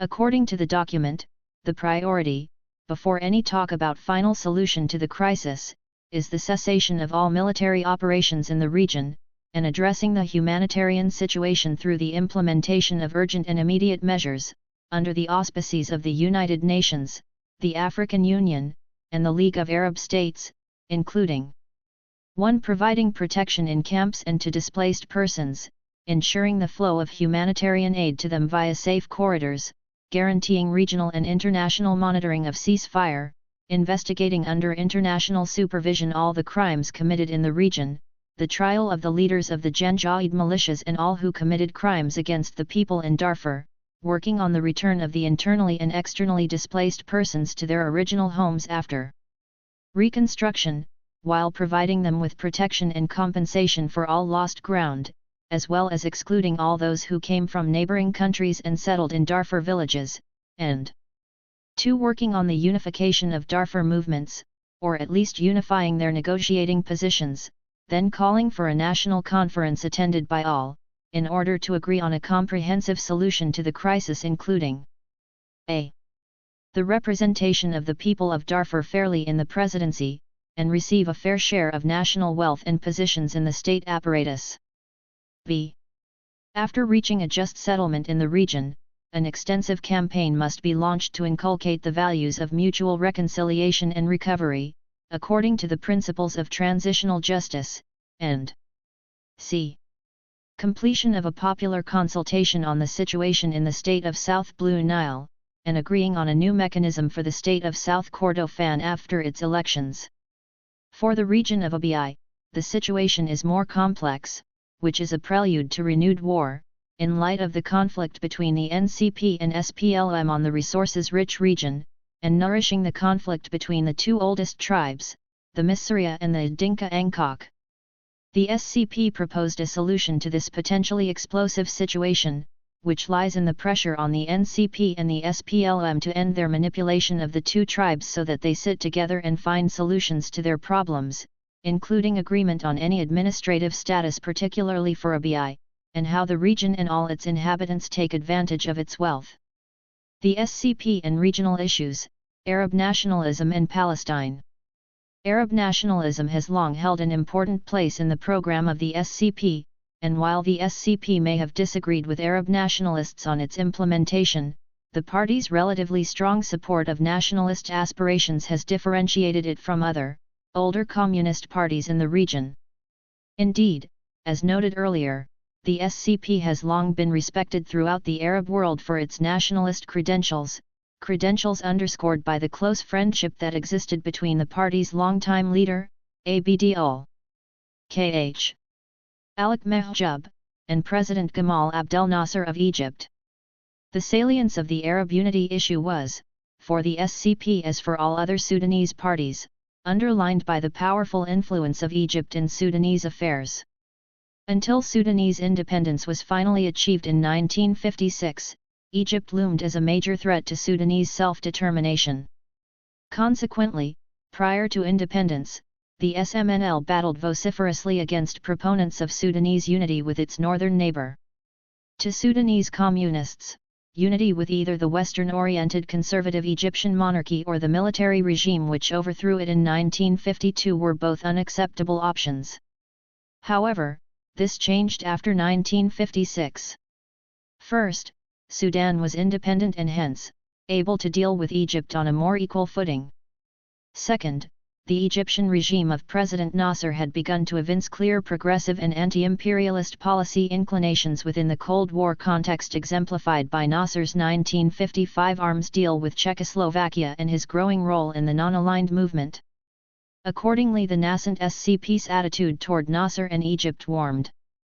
Concrete gestures of SCP support for Egypt became evident as 1956 progressed, and in October 1956, the party threw its support behind Nasser's nationalization of the Suez Canal. The following month, the SCP organized volunteers to fight alongside the Egyptian army in the face of the British, French, and Israeli invasion. In its statement on the Suez Crisis, the party declared, "In the face of the English and French colonialist enemies, the militant people of Egypt stand today in defense of their independence and Arab dignity. The people of Egypt will succeed in their just struggle against imperialism." The great national leader Gamal Abdel Nasser announced yesterday that Egypt will enter a stage of long popular war against imperialism. The people of Egypt are badly in need of every Sudanese patriot able to hold weapons. Sudanese youth must stand in the villages and cities of Egypt under the banner of the Egyptian Republic. 78. The party also called for the severance of Sudanese diplomatic relations with Britain and France, and on November 9, the first communist cadres left to fight in the Canal Zone. Similar support for Nasserism was expressed in a very different context 2 years later, when the SCP bestowed its blessing upon the union of Egypt and Syria into the United Arab Republic, and called for a program of gradual unity between Sudan and Egypt. During this period, Mahjoub was highly critical of the Egyptian communists for their failure to recognize what he regarded as the progressive nature of Nasserism. He also wrote to the Iraqi Communist Party to protest their anti-Nasser, anti-nationalist, and anti-unity approach during the Qasim era in Iraq. 79 His support for Egypt in the face of its enemies, first manifest in 1956, was again demonstrated in June 1967 when the SCP once more dispatched volunteers to the Egyptian front. According to the SCP Secretary General, this was necessary because the destruction of the Egyptian progressive experiment would have to be regarded as a 50-year step backward. The progressive Arab forces, including the communists, would suffer dearly. Consequently, he felt time and concrete support were of the essence. 80. Detailed elaboration of the ideological position underlying its political stance in support of Arab nationalism and unity was provided by the party at its 4th Congress in October 1967. Specifically, the party recognized that the Arab nationalist cause was a genuine one, with its roots in the socio-economic history of the Arab people and especially in the existence of a common language, culture, and interests. It further stressed that the Sudanese people had entwined their fate with that of the Arab anti-imperialist movement. The Congress report also argued that unity could only be achieved through social revolution, not political fiat, a necessity which, in its view, had been amply illustrated by the collapse of the United Arab Republic in 1961. Consequently, the task of the Arab National Liberation Movement was to replace the reactionary Arab regimes with progressive ones committed to anti-imperialism and the wider interests of the Arab nation. Finally, the SCP opposed alliances with the reactionary Arab countries as only serving the interests of imperialism. 81 In fact, the prospect for Arab unity became very real soon after the 1969 Sudanese coup, when President Nimiri, President Gaddafi of Libya, and President Nasser of Egypt announced plans for a new federation. The SCP immediately became wary of this union in view of the anti-communist leanings of all three leaders. Moreover, the unity formula bore all the marks of that rejected by the SCP Fourth Congress, a political declaration lacking the necessary precondition of social transformation in all three countries and creating prospects for political and financial subjugation of Sudan rather than for a truly national unification of the free and equal Arab countries. In a report to the SCP Central Committee in February 1970, Mehjoub emphasized that, despite its particular opposition to the Federation, the party's general support for Arab unity remained firm and stable. He asserted that unity was a historical necessity, but one that could only be achieved by mass action and social and economic transformation. 82 SCP opposition to the tripartite federation hardened further in the latter part of 1970 with the death of President Nasser of Egypt, his replacement by the more conservative Anwar al-Sadat, and rising tensions within Sudan itself between the party and the government. In a November 1970 statement on the issue, the party summarized its criticisms of the tripartite federation agreement in 5 points. 1. The federation had been announced without consulting the peoples and organizations of the three countries. 2. The announcement of federation had come before achieving social, revolutionary, and subjective transformations and the unity of Arab and regional revolutionary forces. 3. Intolerance towards communism constitutes an important element of the ideology lying behind the declaration. 4. The presence of the Sudan in the Federation runs contrary to the aspirations of the Sudanese national movement, which aims at eradicating the differences between contingents of the Arab Liberation Movement. 5. Popular organizations spring from the specific and distinct traditions and conditions within each country. Therefore, it is useless to superimpose the Egyptian political experiment on the rest of the three countries. While we recognize the need for coordination between military agencies, we must caution against the non-democratic nature of the Egyptian state bureaucracy. We caution against coordination with the Egyptian agencies. 83. At the end of the statement, the party called for a submission of the federation question to a national plebiscite. In the aftermath of 1971, the Arab nationalist issue became less salient for the SCP as the issue of Arab unity faded and the party faced the more pressing and immediate challenge of simple survival. Still, the party's basic position did not waver. It repeatedly stressed the importance of proceeding toward Arab unity with a progressive content. 84, and it participated, to the extent that we could move, in the various struggles that the Arab people entered. 85. Prominent among these struggles was the Palestinian question, an issue of rising prominence in the wake of the October 1973 Arab-Israeli War and Egypt's subsequent pursuit of a separate, US-sponsored peace. As with its position on Arab nationalism, the SCP's position on the question of Palestine has stood apart from that of other Arab communist parties in a number of significant ways. As a post-Comintern party, established by Arab cadres after the partition plan of 1947, the Sudanese party was not pressured, as were other Arab communist parties, to compromise itself by supporting the Soviet Union's role in partition. In fact, earlier protest of the Soviet support of the partition plan by leading Sudanese communists such as Hadituz Abu Hsabu quite possibly influenced the Soviet Union decision not to pressure the SCP.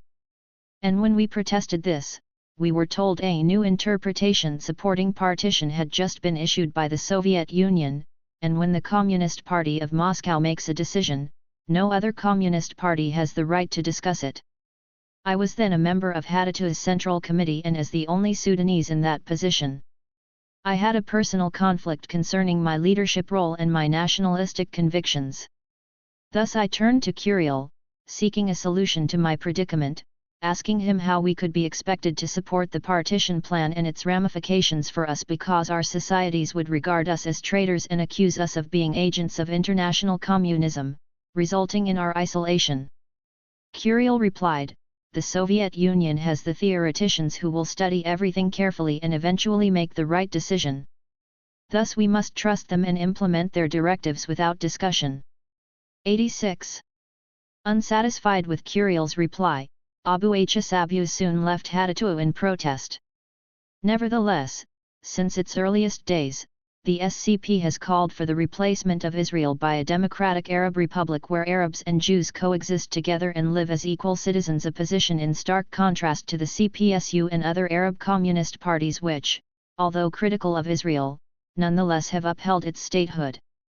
The Sudanese Communist Party's Fourth Congress, coming as it did soon after the June 1967 Arab-Israeli War and the Israeli occupation of the Sinai, the Gaza Strip, and the West Bank, developed the SCP position in somewhat greater detail.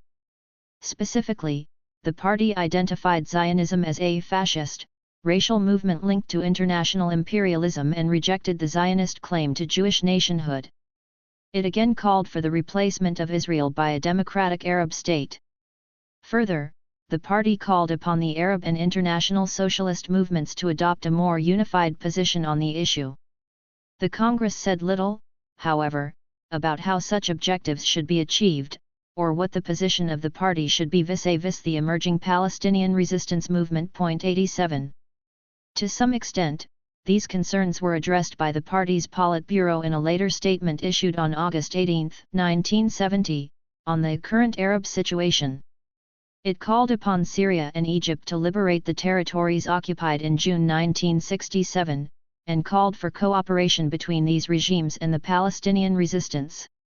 It also supported Egyptian and Syrian diplomatic efforts in the United Nations and elsewhere. 88. However, friction over the issue of Palestine reportedly soon developed between the Sudanese and Lebanese parties on the one hand, and less supportive Arab communist parties on the other. Although officially denied by the party, such reports were not unlikely. 89. Certainly the Sudanese and Lebanese communist parties played an important role during this period in convincing other Arab communists to be more supportive of the Palestinian resistance and the overall Arab struggle against Israel. The SCP position on this and other issues was seen in the Central Committee's statement on the horizons of the Arab situation following the October War released in April 1974. The statement began by identifying imperialism, Zionism, feudalism, and the bourgeoisie, which leaned toward the positions of colonialism, as the major opponents of the Arab national liberation movement. It then went on to discuss the nature and unity of the revolutionary forces, leaving in no doubt the party's support for the Palestinian resistance. It is no longer enough to confine ourselves to the slogan of supporting the Palestinian revolution and its victory. The present circumstances make it necessary for the Arab revolutionary forces to agree on a clear definition of the Palestinian people's right to self-determination. On our part, we presented in October 1967 the report of our party's Fourth Congress, which called for the liquidation of the Zionist class entity and the establishment of a democratic Arab state in Palestine, where its original Arab and Jewish inhabitants will find their equal and full rights as well as their legitimate rights to sovereignty. 90. The party opposed the recognition of Israel because it will obstruct the growth of the Palestinian revolution and harm the entire Arab liberation movement. 91. For the same reasons, it condemned Jordanian designs on the occupied territories, arguing that only the Palestinian revolution had the right to exercise authority over them. In equally unequivocal terms, the statement stressed the leading role that should be assumed by the working classes and their communist parties, and the importance of the democratic movement in an increasingly rightist Egypt. It also paid attention to the danger that the reactionary Arab feudal bourgeois regimes were striving to encircle the Arab revolutionaries by monopolizing the relations with a large number of world communist and progressive parties.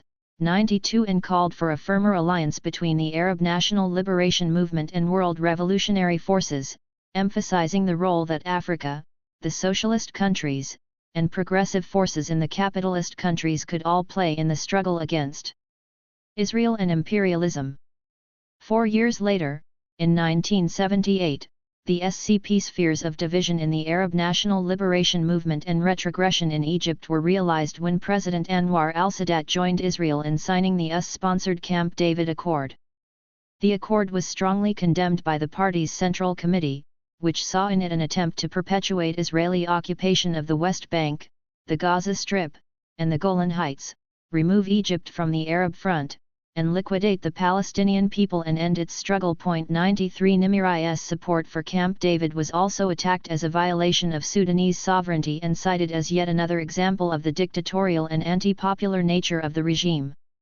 Following Nimri's overthrow in April 1985, the SCP defined its struggle against the imperialistic Zionist alliance, Camp David, and other capitalist solutions to major foreign policy issues as governing the party's attitude toward other countries and political forces. 94. In February 2011, the SCP participated in the extraordinary meeting of the Arab left in Beirut. The final communiqué emphasized the importance of solidarity against attempts of counter-revolutionary forces and the remnants of crumbling regimes in the region who they considered to be supported by the imperialistic Zionist alliance. It resolved that it was necessary to fight Arab reactionary forces, and to build national democratic rule that embraces social justice, equality, and national independence. The meeting confirmed the centrality of the Palestine issue in the Arab-Zionist conflict. Hence, it is crucial to end political fragmentation and called for the restoration of Palestinian unity, to lay a democratic foundation for Palestinian governance, restructure and reactivate the institutions of the PLO, and commit to the achievement of the goals of the Palestinian people. These goals include establishing a Palestinian state with its capital in Jerusalem and the right of return of Palestinian refugees to their homes in accordance with UNSCR 194. The meeting also emphasized that resistance was the way to liberate Palestine. 95. 9. Conclusion. The legacy of the Sudanese Communist Party. The Sudanese Communist Party, while no longer a dominant force in Sudanese national politics, nevertheless had a significant influence over the course of Sudanese affairs. This positive assessment of the SCP is based on its long-term ability to mobilize opposition to dictatorship and its history as a vanguard party on the most crucial debates in Sudanese politics, the struggle for national independence and democracy, the advocacy of a pluralistic and non-sectarian Sudan, the protection of Southern rights, and its more recent advocacy for a peaceful resolution to the Darfur and Southern conflict. Regionally, the party is viewed as a champion of Palestine, Arab independence, and anti-imperialism.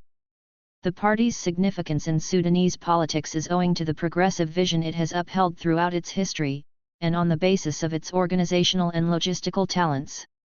In periods of national crisis, the SCP has continually shown itself to be indispensable in organizing popular resistance, serving as the ideological and organizational glue for the mobilization of popular forces. And while the SCP has long since passed its heyday, its influence and status having receded against the combined weight of state repression and the maneuverings of competing factions, the party continues to play a role within the broad opposition coalition. The SCP's uncompromising record of opposition and progressive action leave it with a national influence that far outstrips its current membership or political presence. The SCP was notable among the international communist parties for its independence from the Soviet Union and the International Communist Line. The SCP was a Sudanese communist party rather than a communist party transplanted into the Sudan. The SCP viewed communist ideology as a set of guidelines to be adjusted for Sudanese realities. Reflective of this pragmatism, the SCP has been careful throughout its history to avoid any rhetoric or action suggestive of atheism or hostility to religion, and has instead cast its program as compatible and parallel to Islamic norms and culture. Nevertheless, the SCP has frequently been targeted by its enemies with insinuations of godlessness and animus toward Islam, while likewise being categorized as an appendage of the Soviet Union and international communism. In the suppression of the SCP, the repeated allegations of its alleged atheism and international connections were frequently used as official justification, particularly with the emergence of reactionary political forces in Sudan. Ultimately, the contemporary SCP is a shadow of its former self, more historical legacy than significant contributor to current-day debates. While the SCP retains its formal organization, and continues to articulate the cause of democracy in its publications and party functions, its current influence is comparatively meager, owing to its political defeats. The SCP, nevertheless, has persevered through struggle, demonstrating that in times of crisis it is able to wield influence that far outstrips its formal numbers. Moreover, the experience of the party has provided a model for mass mobilization and political advocacy, the lessons of the party not ignored by contemporary parties and movements in the country. The SCP and national liberation. The central theme and program of the SCP throughout its existence has been that of national liberation, liberation from colonialism, liberation from despotism, and liberation from sectarianism and parochialism. In its struggle for liberation, communism was a means to an end, an ideological platform to be advanced within the Sudanese context, for the pursuit of national liberation and development. Sudanese communism, as advanced by the SCP, was an indigenous phenomenon rather than a grand ideological project to be imposed on Sudanese society. The SCP was a reflection of Sudanese struggles rather than a vehicle to redefine Sudanese society. The climate in the colonized world following the World War II was popular agitation, decolonization, and national assertion. Sudan, in its battle for self-determination, brought the nationalistic impulse to the forefront of Sudanese politics, and the SCP was a preeminent voice in this struggle. The party was born in the anti-colonial struggle for national liberation. The SCP, which was formed as the Sudanese Movement for National Liberation in 1946, emerged out of the context of popular resistance and resentment against British colonial occupation, which was the seminal issue of Sudanese politics. Resumption of discussions between the UK and Egypt on the 1936 Anglo-Egyptian Treaty, which continued the provisions of the 1899 Condominium Agreement that determined that Sudan would be jointly administered by the UK and Egypt. One catalyzed the rapid organization of Sudanese political parties, pro-independence and pro-Egypt respectively, to organize delegations to influence the negotiations. This struggle, in turn, gave rise to organized politics, demonstrations, and protests, and the eventual rise of the party itself. Point 2. While not alone in the struggle for national independence, the SCP was notable in Sudanese politics for its broadly progressive and inclusive vision of an independent Sudan, challenging the traditional themes of religious sectarianism and parochialism. The SCP, while embedded in the cultural milieu of Islam and Arabism, never engaged in sectarian particularism, viewing Sudan as one for all Sudanese. This pluralistic commitment was upheld throughout the party's history, even where it made it vulnerable to attack from its opponents or limited the party's access to power. The successes of the SCP owed to its appeal not only to intellectuals and professionals, but to the broader masses. Namely, the SCP was integral to the mobilization of the organized labor movement. Indeed, the story of the SCP's growth is also a story of the organization of labor. In the post-World War II environment, the Sudanese economy, traditionally based on simple agriculture, saw rapid industrialization and the emergence of urban labor. Industrialization brought with it the politicization of labor, and in 1946, the Railway Workers' Affairs Association was formed as the first of the significant labor unions in Sudan.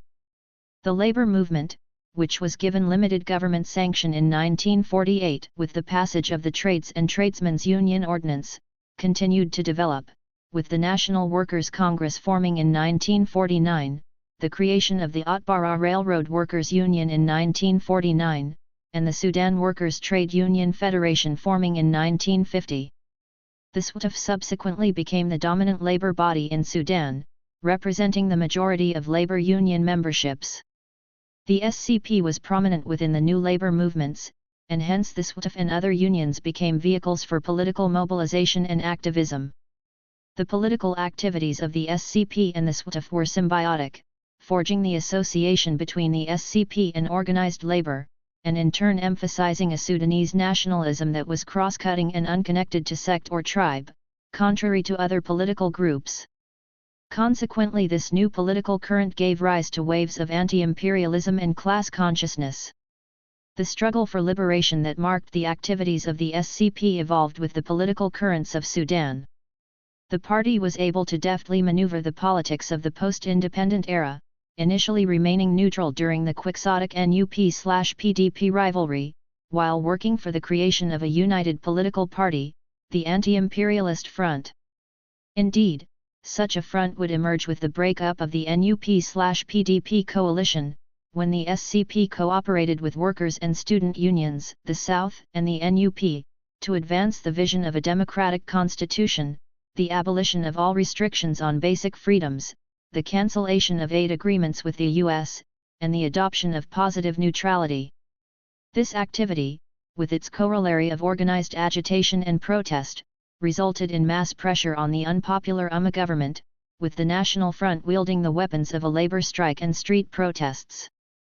Bold in its objectives, the National Front was unabashedly working toward the toppling of the government. The government did eventually collapse, though not at the behest of popular protest, but through the vehicle of a military coup by the conservative forces of General Ibrahim Aboud. As Sudan endured successive military dictatorships, the SCP's struggle for Sudanese liberation acquired a more existential character. Under the conditions of dictatorship, the SCP continuously existed in opposition and under conditions of intense persecution. With the consolidation of the Aboud regime in 1958, the party faced a stiff test, as the new regime attempted to consolidate its authority over all of Sudanese society, declaring a state of emergency, suspending the 1956 constitution, dissolving the parliament, and banning all political parties and associations. Consequently, the SCP alongside all independent political parties and civil society groups were banned and forced to operate underground. During the Aboud era, the SCP demonstrated its resilience and ability to organize opposition forces during crisis periods. Hence, the SCP became the vanguard party of all revolutionary forces, working class, peasantry, national, and petty bourgeoisie, organizing the broad resistance community with the singular goal of toppling the reactionary Aboud regime and restoring democracy. Under these conditions, the SCP showed its pragmatic orientation, and under the banner of a national front, joined forces with its traditional foes, the UMA, the NUP, and the PDP. The SCP, for its part, envisioned the creation of national anti-imperialist government standing for democratic policy and a path of independent development. Testament to the organizational talents of the party, party membership during the Aboud era actually multiplied, from 750 in 1958 to 3,00010,000 by 1965, an expansion driven by an influx of urban professionals who were dissatisfied with the corruption of the ruling regime. While the SCP throughout its history has been able to unite opposition forces in times of crisis, it would frequently be abandoned by more cynical parties. Consequently, the military government inevitably co-opted the SCP's erstwhile allies, the PDP and Alama Party, meaning political repression would be primarily directed against leftist forces, the SCP particularly. The SCP continued to prove its resilience, however, fighting the repressive regime from the underground, while continuing to mobilize disparate opposition forces in a national democratic front. During this era, party activities continued to multiply. The SCP organized a strong underground press and retained its status as the vanguard of the opposition. The activities of the SCP during this and subsequent periods highlight the resilience and adaptability of the SCP, its ability to succeed in the realms of official politics, organized labor, and underground resistance sometimes simultaneously. Reflective of this craftiness, while banned and persecuted by the Aboud regime, the SCP nevertheless continued to arouse resistance from workers, peasants, students, and professionals. The SCP's dominance within the labor movement was such that by the mid-1960s, 45 of the 60 executives in the Trade Union Federation were members of the SCP. Popular agitation against the Aboud regime came to a head in 1964, with the National Front coordinating mass protests with the United Nationalist Front and the Front of the Professionals, pushing Aboud to resign and then forcing the emergence of a transitional government headed by the non-affiliated activist Sir Al. Kh. Atim. Kh. Alifa. The anti-Aboud alliance quickly deteriorated with the implementation of civilian rule, whereas the conservative forces of Alama and the NUP resisted SCP rising fortunes and fought against any potential progressive reforms under the new government. Consequently, the transitional government collapsed, and was replaced by a civilian government dominated by conservative forces. Sudanese politics continued along a path of instability and malaise, with the government locked in a state of inertia, rendering any progressive reforms near impossible. This inertia came to a head with the 1969 military coup under the leadership of Colonel Jafar Muhammad Nimiri. In 1969, under the leadership of Nimiri, Sudan's Free Officers Movement launched a military coup and seized power, under the banner of socialist and pan-Arabist reforms.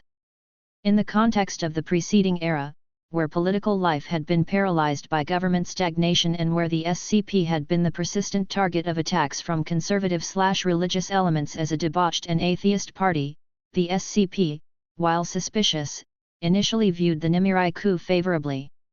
In reaction to the Nimiri takeover, the party split along the lines of those who saw the Nimiri's coup as a victory for the SCP and allied progressive forces, and those who were deeply suspicious toward the military regime. After the coup, the party passed through three phases: 1.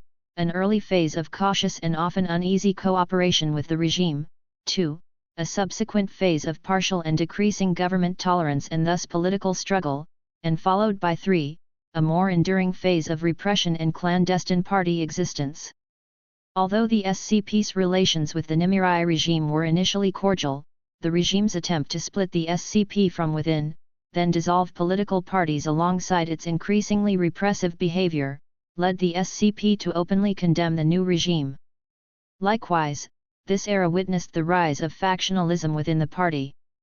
An influential faction, led by members of the party's Central Committee Ahmed Suleiman and Muawiyah Ibrahim, contested the leadership of Majub, creating a tension that the Nimiri government ably exploited. By 1971, Nimiri had abandoned any posture of coexistence with the SCP and launched a brutal crackdown.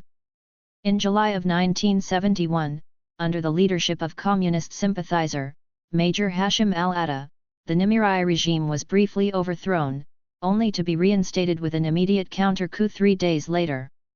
Though the direct responsibility of the SCP for the coup attempt is disputed, the SCP was implicated in the abortive coup and subsequently was violently targeted. Joseph Garang, SCP member and formerly the Minister of Southern Affairs under the Nimiri regime, was hanged as a co-conspirator.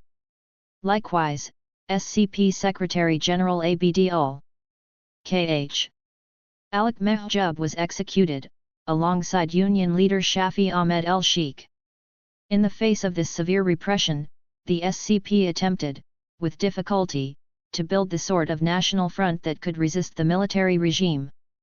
The SCP remained active and joined the popular struggle against the regime, alongside the major unions, Alama, and the Democratic Unionist Party.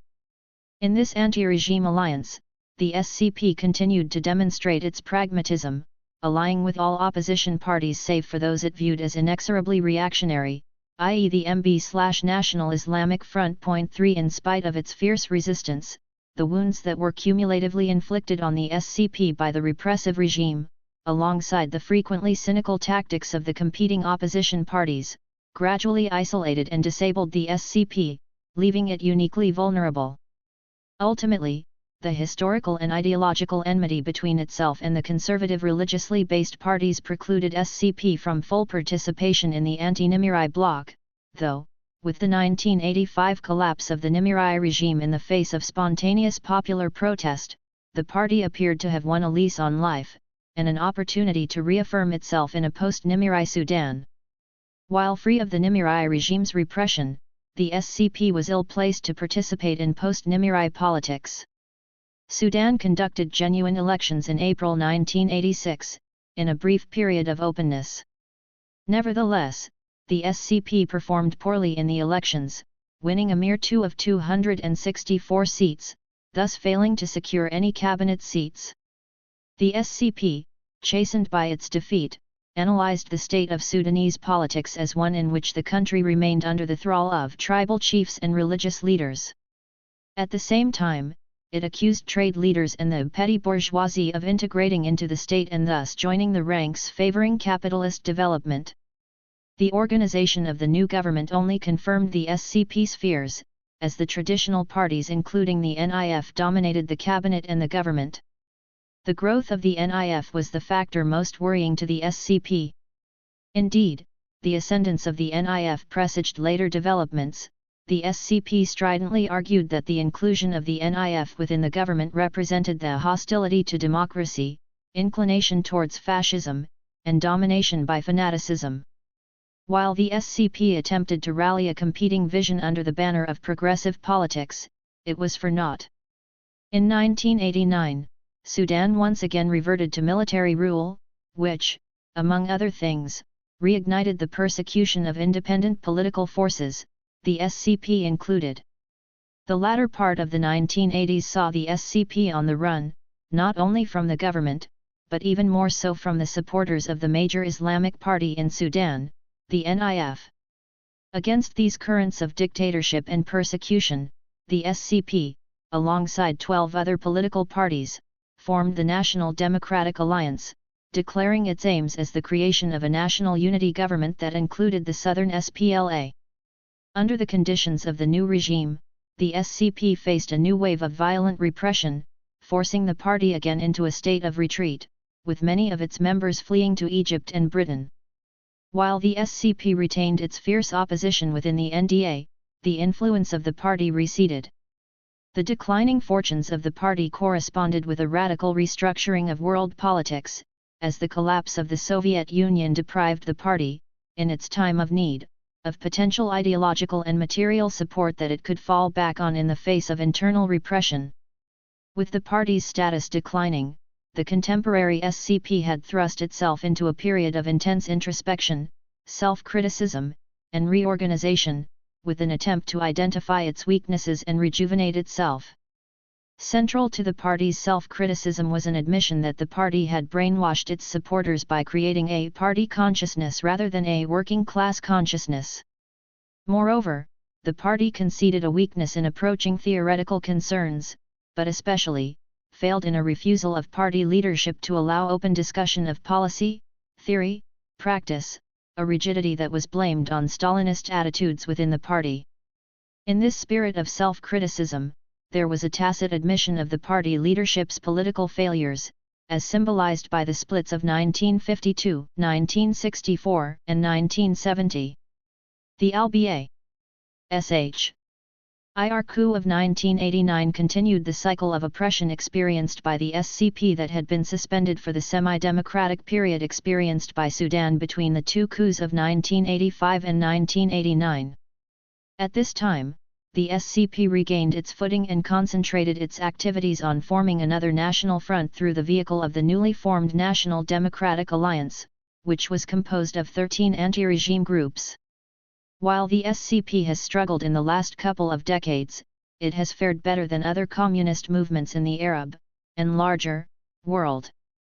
This owes much to the fact that the SCP was a fundamentally indigenous movement, in large measure dependent of the pressures of the Soviet Union, with a party line that reflected the specific concerns of Sudan rather than international communist concerns. Thus the SCP, while suffering, has retained its connections to the masses and remains a relevant contributor to the major political debates within the country. At present, the SCP continues to participate within the National Democratic Alliance. Events following the Alba Sh.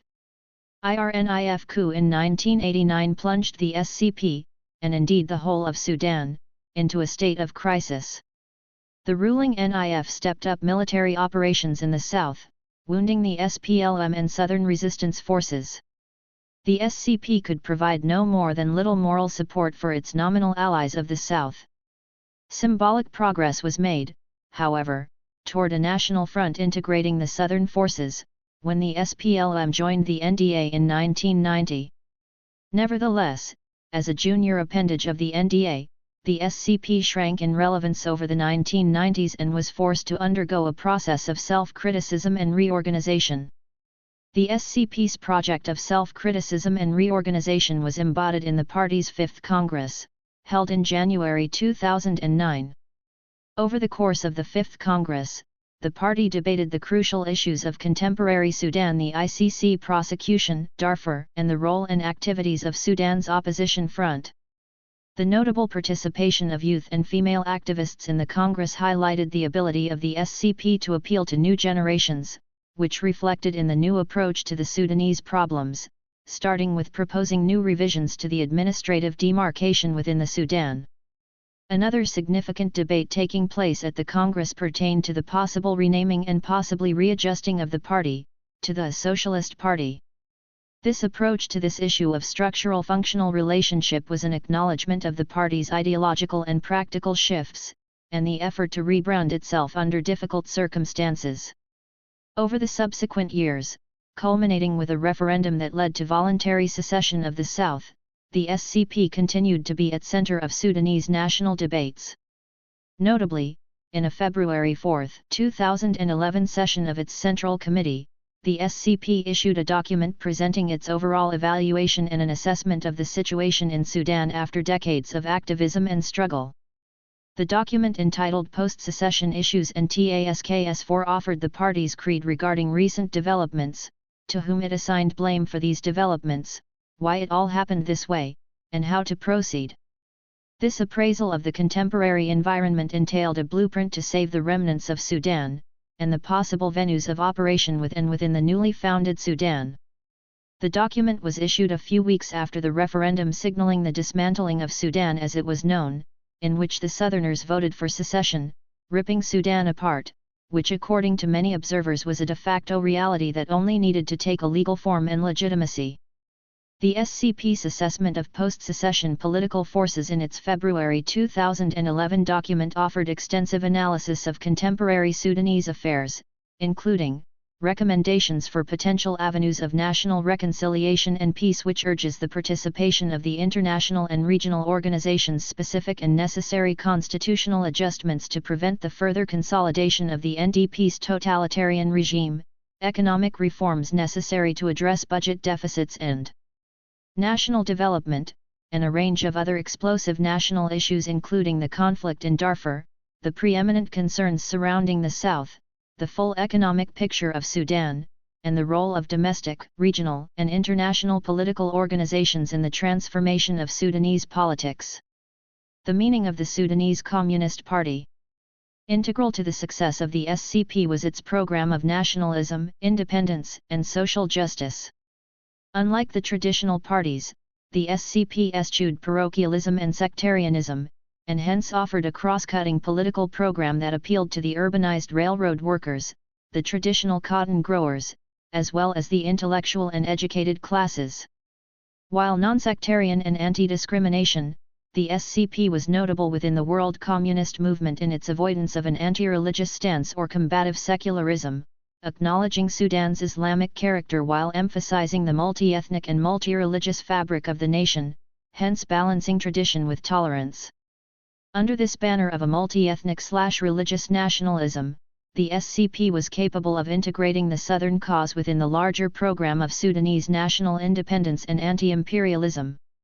In the context of global Cold War, the SCP managed to chart a path of relative independence and freedom from the Soviet Union, perhaps owing to the formation of the SCP in the post-Comintern period and the geographical remoteness of Sudan. Hence, while the SCP was theoretically aligned with the Soviet Politburo and the International Communist Project, the independence of the party allowed it to formulate a more innovative and distinctly Sudanese communist vision, more so than many communist parties in the developing world.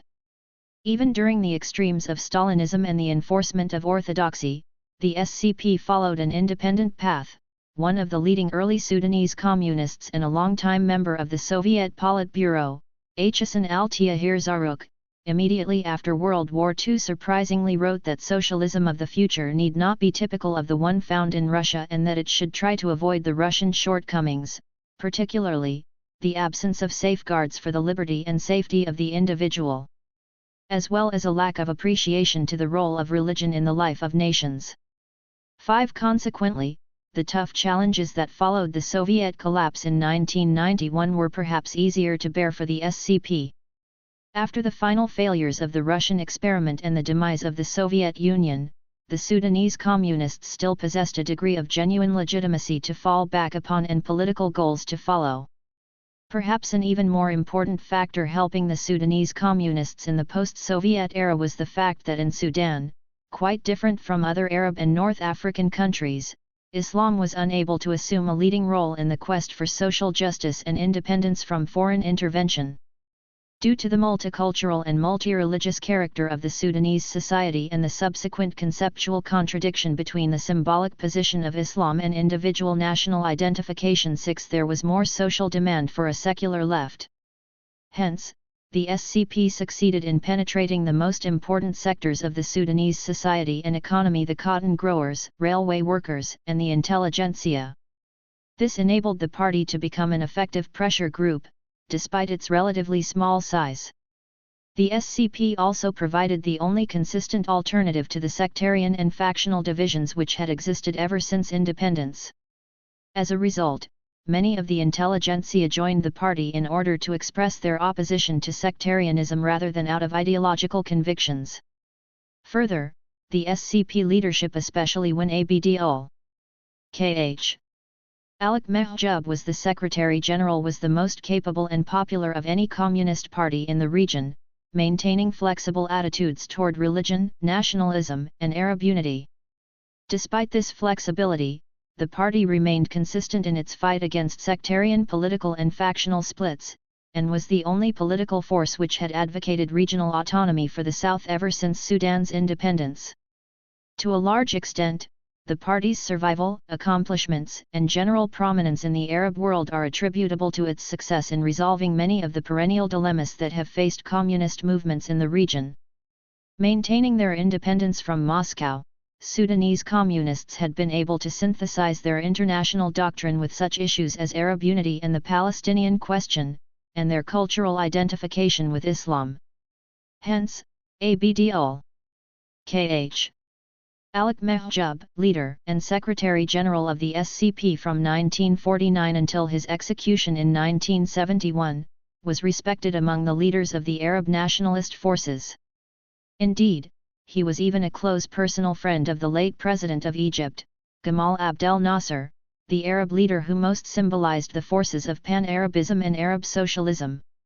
This was especially remarkable given the general enmity that had built up between the forces of Nasserism and other Arab communist movements. In addition, such noted Sudanese as L. Sh. Afi Ahmad L. Sh. Ai. Kh. Founder of the African Labor Union and a highly respected figure in the international labor movement, and Farouk Abu Isa, leading member of the SCP and Secretary General of the Arab Lawyers Union, were also national leaders both in Sudan and in the Arab world. Finally, the SCP was the only political party that elucidated a clear position in favor of autonomy for the South. While this had the effect of eroding some of its support in the North, the party was able to make up for that loss by expanding into the South. The party has occasionally been subjected to harassment by Northerners, accused of spying on the armed forces, and acting as a fifth column supporting the Southern rebellion inside the country. At the same time, the Communist Party's position on the problem of the South has been more in keeping with the views of all progressive forces in Sudanese society, cutting across the North-South cleavage. Presumably, in the aim of attracting more such cross-cutting support for its position on the South, the SCP has attempted to tie the issue to Sudan's overall political, economic, social, and cultural problems. 7 In the final analysis, however, the SCP has never been able to become a ruling party, not even as a major coalition partner in an elected government in Sudan. 8 Indeed, the case of the SCP has been a unique one of popular strength on the one hand and a lack of formal political success on the other. The preeminent question of the South, which the SCP has championed for the whole of its existence, reached its next stage with the peaceful secession of the South in January 2011, turning out a near-unanimous vote for independence. The SCP, for its part, had naturally been a consistent defender of the cultural, political, and economic rights of the South. Yet while the SCP continually lobbied for Southern autonomy within a united Sudan, it generally took a more skeptical perspective on outright secession. Regardless of the particulars of the South's political status, the SCP has for decades allied itself with the aspirations of the South and continues to collaborate with Southern political forces. The SCP has also used the secession of the South as an opportunity to condemn the regime of the North for not fulfilling the promises of the Comprehensive Peace Agreement. The future of the SCP. The activities and historical orientations of the SCP reveal it to be a party and movement dedicated to pluralistic democracy, multi-ethnic/religious Sudanese nationalism, and national liberation. In the context of Sudan's fractious and violent political history, the meaning of the SCP is thus a vision of national unity unimpeded by parochialism or sectarianism, a vision that rarely marks the SCP's historical competitors in Sudanese politics. Yet while the SCP is unique in offering a program of national unity, anti-sectarianism, and democratic development, its reduced status has limited its ability to broadcast its national vision and hence regain aspects of its lost luster. Currently, the SCP participates within the National Democratic Alliance, though unlike in the past, has not emerged a vanguard leader of opposition forces, instead fading into the background of a frequently ineffective opposition coalition. The SCP, with its contraction of organized activity, its failure to demonstrate a challenge to NCP rule, and its overall surrender to the prerogatives of the larger NDA coalition, has allowed itself to recede as an opposition party. In light of the party's declining fortunes, can it be said that the party has a future? Or instead is the SCP merely a relic of a bygone era? The SCP has attempted to prove that reports of its demise were premature, and in 2009, organized its 5th Congress, its first in over 40 years. The result was a flurry of party activity and publication, and the party reinforced its dedication to Sudanese politics that are democratic, pluralistic, and non-sectarian. Yet while the 5th Congress proved that the party still had much intellectual and creative firepower, it remains to be seen whether the SCP can reassert itself in Sudanese national politics. To its credit, the historical SCP had never wavered in its dedication to the problem of the South, the cause of religious and ethnic minorities, and its unbending opposition to religious and ethnic chauvinism. On the national level, the party has attempted to theorize an indigenous communist doctrine based on the Sudanese reality, now free from the ideologists of the Soviet Union. Appendix I. The dilemma of the Southern intellectual, is it justified? Joseph U. Garang. Ministry of Southern Affairs. The Democratic Republic of the Sudan. Khartoum 1971. Printed at The Printing House. Khartoum University Press. PO Box 321 Khartoum. The Democratic Republic of the Sudan. Preface. This pamphlet was written in 1961 and presents the development of the views of the author up to that time. It appeared as a series of articles in the underground paper, The Southerner, which was then being published by a number of Southern communists. The object was to offer to the Southern people an alternative course of action leading to the solution of their problems. In other words, a tactical line of alliance with the Northern Democratic Movement against imperialism and for progress. It is clear that many points did not receive sufficient treatment. South-North relations in the past still requires a thorough examination, including the exact extent of the exploitation of the Southern people by Northern merchants. Owing to difficulties caused by police persecution at that time, the author was unable to complete the pamphlet, and so the question on page 14, namely the communist view as to the solution of the Southern problem, could not be answered. It was only after October 1964 that the author was able to put out in greater detail his views on regional autonomy. These appeared in advanced newspaper early in 1965. The author believes that the course of events since 1961 has confirmed the correctness of the tactical line suggested. Regional autonomy is now official policy. It remains for all talented Sudanese to examine the solution in a creative way and suggest methods of practical execution. Despite all the shortcomings in the pamphlet, the author believes that it should be published as a historical document without any alterations. J.U.G. Khartoum, March, 1971. Introduction. There is general consensus among the Sudanese people that the Southern question has been and continues to be the most intricate problem that cuts across all aspects of national development in the Sudan. The debate among intellectuals and Sudanese people in general has continued to be lively and hot over a number of important aspects of the Southern problem.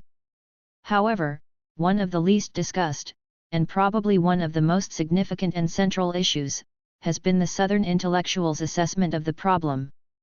People in the South, consciously or unconsciously, have tended to give considerable weight to the views expressed by Southern intellectuals on the origins and possible solutions of the Southern problem. These views have, in turn, come to constitute possible choices of action for the majority of the Southern people. Hence lies the importance of analysis and explaining these views. This thoughtful piece of work represents a welcome and commendable effort at elucidating the different views of the Southern intellectuals with respect to South-North relationships. 3 schools of thought are distinguished in this booklet. The first, identified as the extreme right wing, stands for a strategy of separation based on uncompromising racial prejudices. These racial prejudices, in the view of the author, whom I fully support, leave out consideration of much more evident and valid aspects of the problem, mainly imperialism. The second school of thought embodies a larger group of perplexed Southern intellectuals.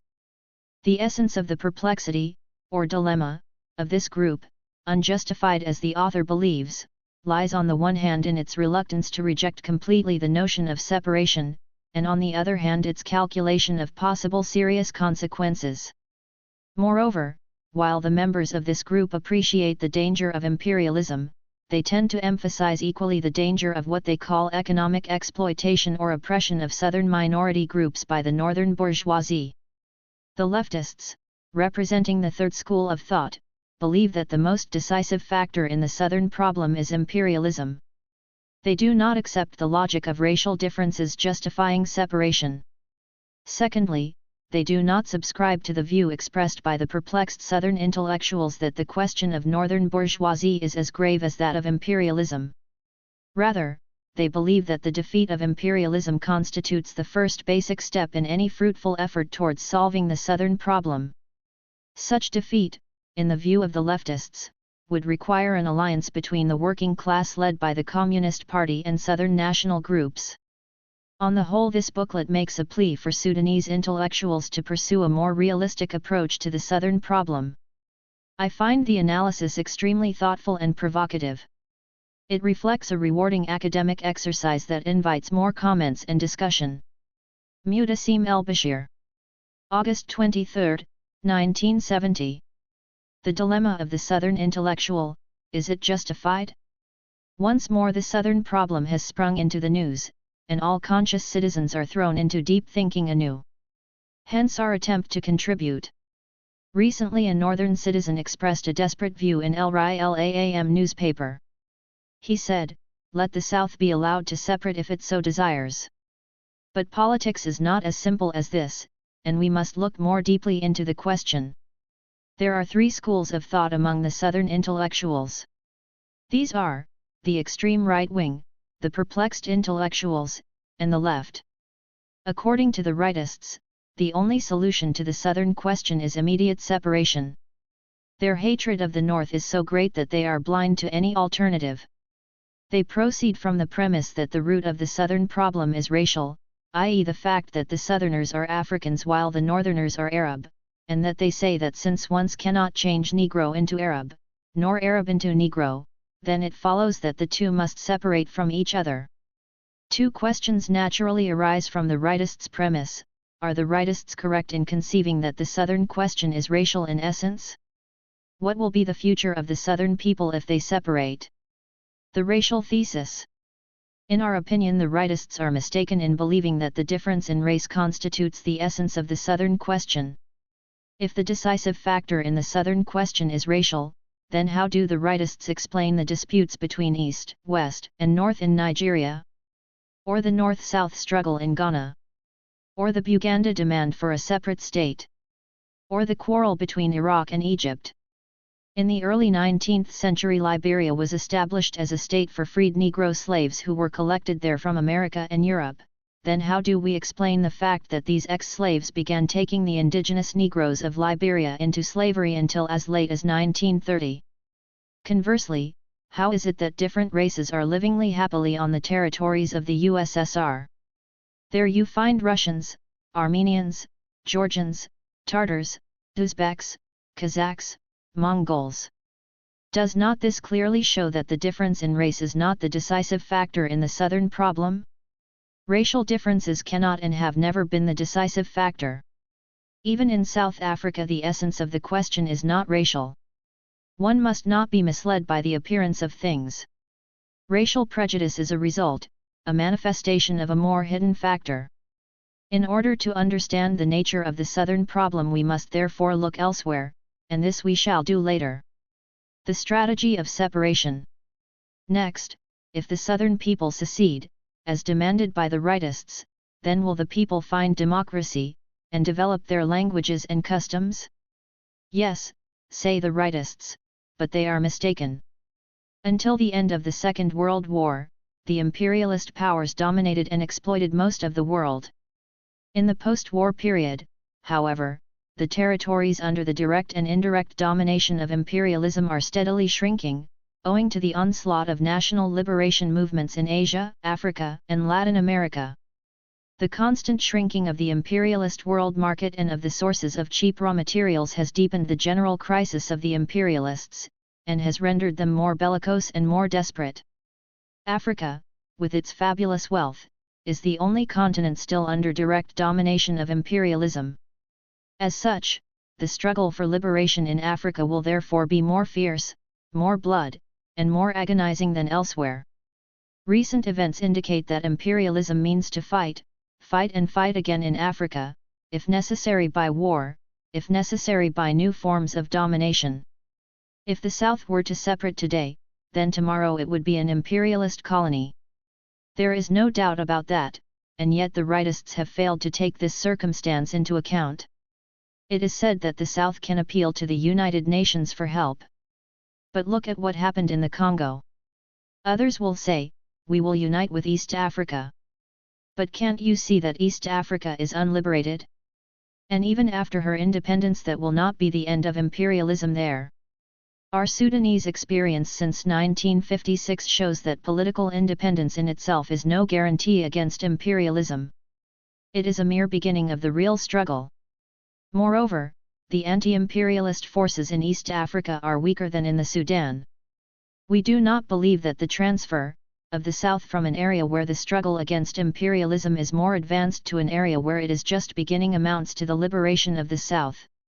It appears to be that the rightists are mere political adventurers. The school of perplexed intellectuals. But besides the rightists, there is another and larger group of Southern intellectuals. For want of a better word, we have described them as the perplexed school of Southern intellectuals. The main feature of this school is that it is living in a dilemma. On the one hand, its members hate the North and would prefer separation.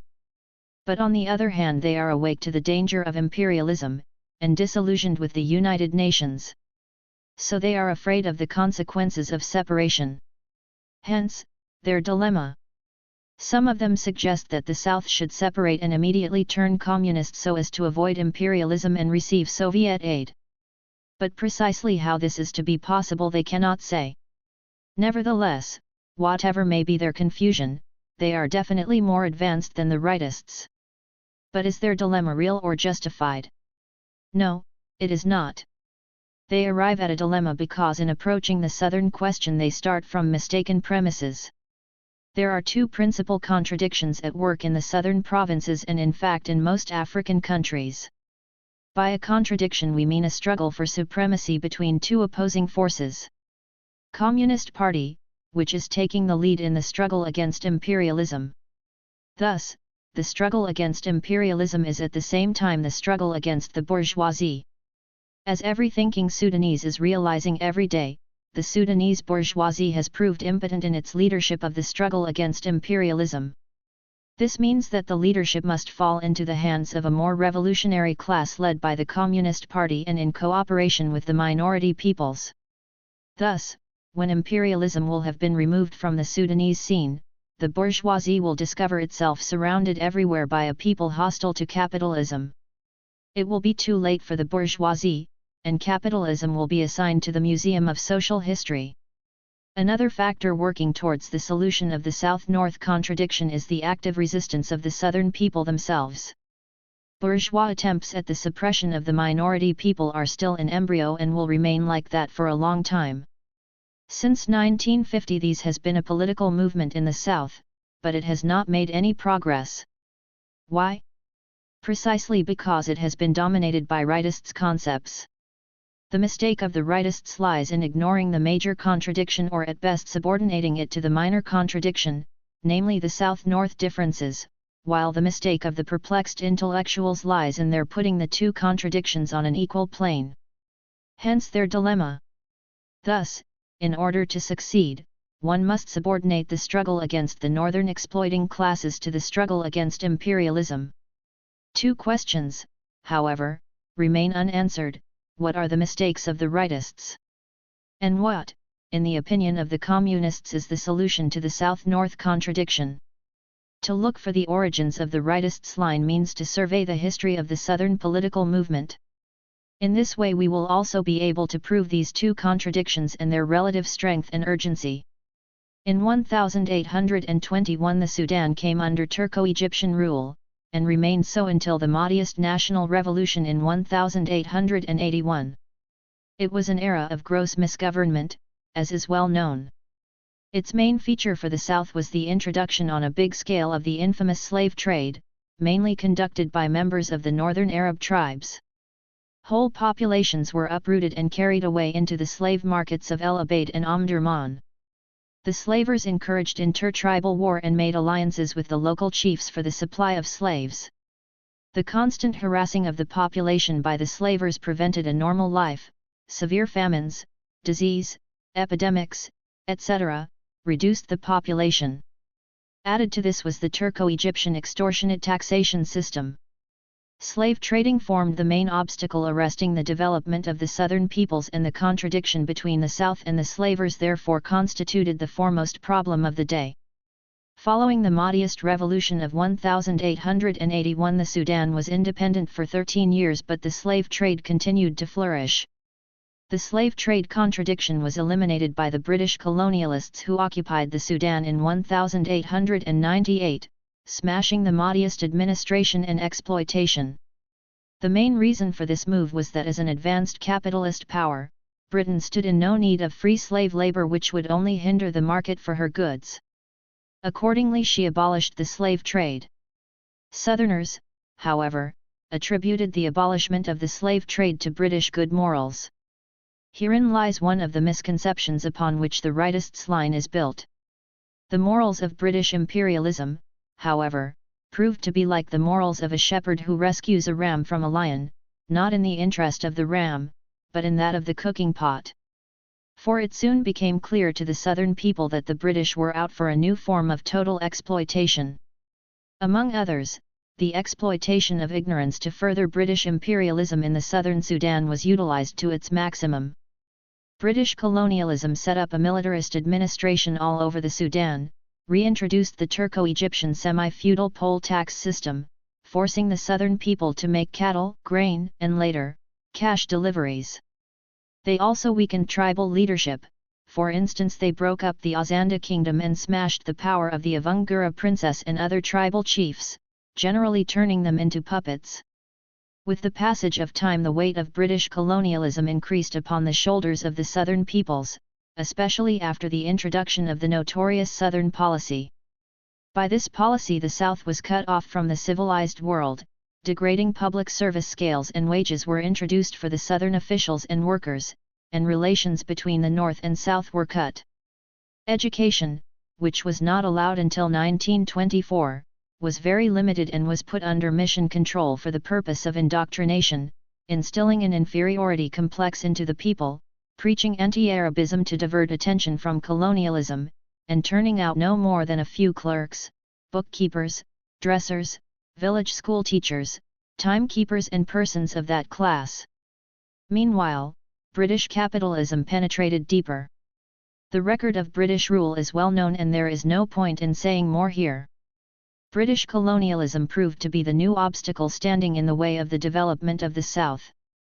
The contradiction between the South and Arab slavers had died, and was superseded by a more powerful, more menacing contradiction, which entered all spheres of life, breaking up families and destroying traditional values in addition to its concrete oppression. Hence the origin of the contradiction against imperialism. Considerable sections of the southern people did not fail to see this menace, and they took up the struggle against it. Thus, as early as 1901 the Azanda launched a revolution under the leadership of their last king, Bouv. In 1902, the Lao Nuer launched another rebellion. This was followed by the Aliab Dinka uprising of 1919, the Malual Dinka revolt of 1922, and finally the Nuer War of 1927–1929. All the rebellions were drowned in blood, nor could they have succeeded under the conditions prevalent at the time, including the fact that they were isolated, sporadic, badly armed, and spontaneous. They were, however, a good lesson from which the magnitude of the task could be assessed. Under the economic and social conditions of the time it was not possible to wage a successful struggle against colonialism. Imperialism, however, unconsciously breeds the seeds of its own destruction. The same is true of British rule in the South. Slowly and imperceptibly the desired conditions began to appear in the southern provinces as well as outside. The commercial exploitation of the South, as well as the efficient functioning of the colonial state machinery, necessitated the building of good roads, the development of river and air transport, of telecommunications, thereby breaking down territorial and tribal isolation and bringing the southern people closer together. Further, the development of trade and the setting up of government development etc., brought about the growth of towns and the appearance of a detribalized urban population and a working class. As a result of the wholesale expulsion of the Egyptian personnel from the Sudan in 1924, as well as the expulsion of northern officials from the south, following the adoption of the Southern policy, the colonial administration was left in great need of low-class officials. To recruit them from abroad would have been expensive as well as politically unsafe. The British were, therefore, compelled to open schools solely for the purpose of turning out that class of official. The task was entrusted to the Christian missionaries, who opened a number of elementary schools and later 3 intermediate schools. Thus a strata of southern intelligentsia sprang up. Further, as a result of World War II, British imperialism was very much weakened.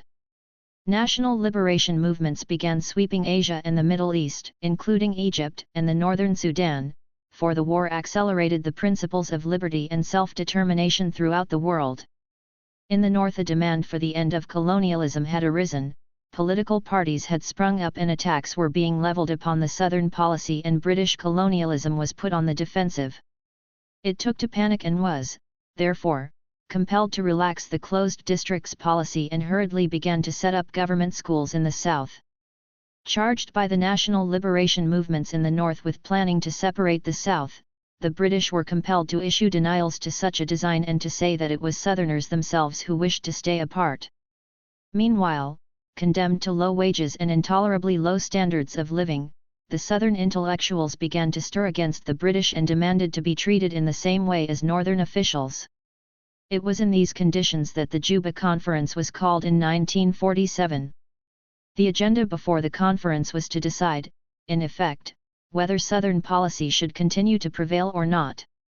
Despite the undemocratic atmosphere in which the conference was called, and the prevalence of reactionary elements therein, the decision of both Northern and Southern delegations was unanimously against the colonialist Southern policy and for the entry of the Southerners into the Legislative Assembly in Khartoum along with the Northerners. Great credit must to be given to Stanislas Pazami, Clement Mbura, Siriccio Iro, and other Southern nationalists for the success of the conference in favor of the national liberation movement.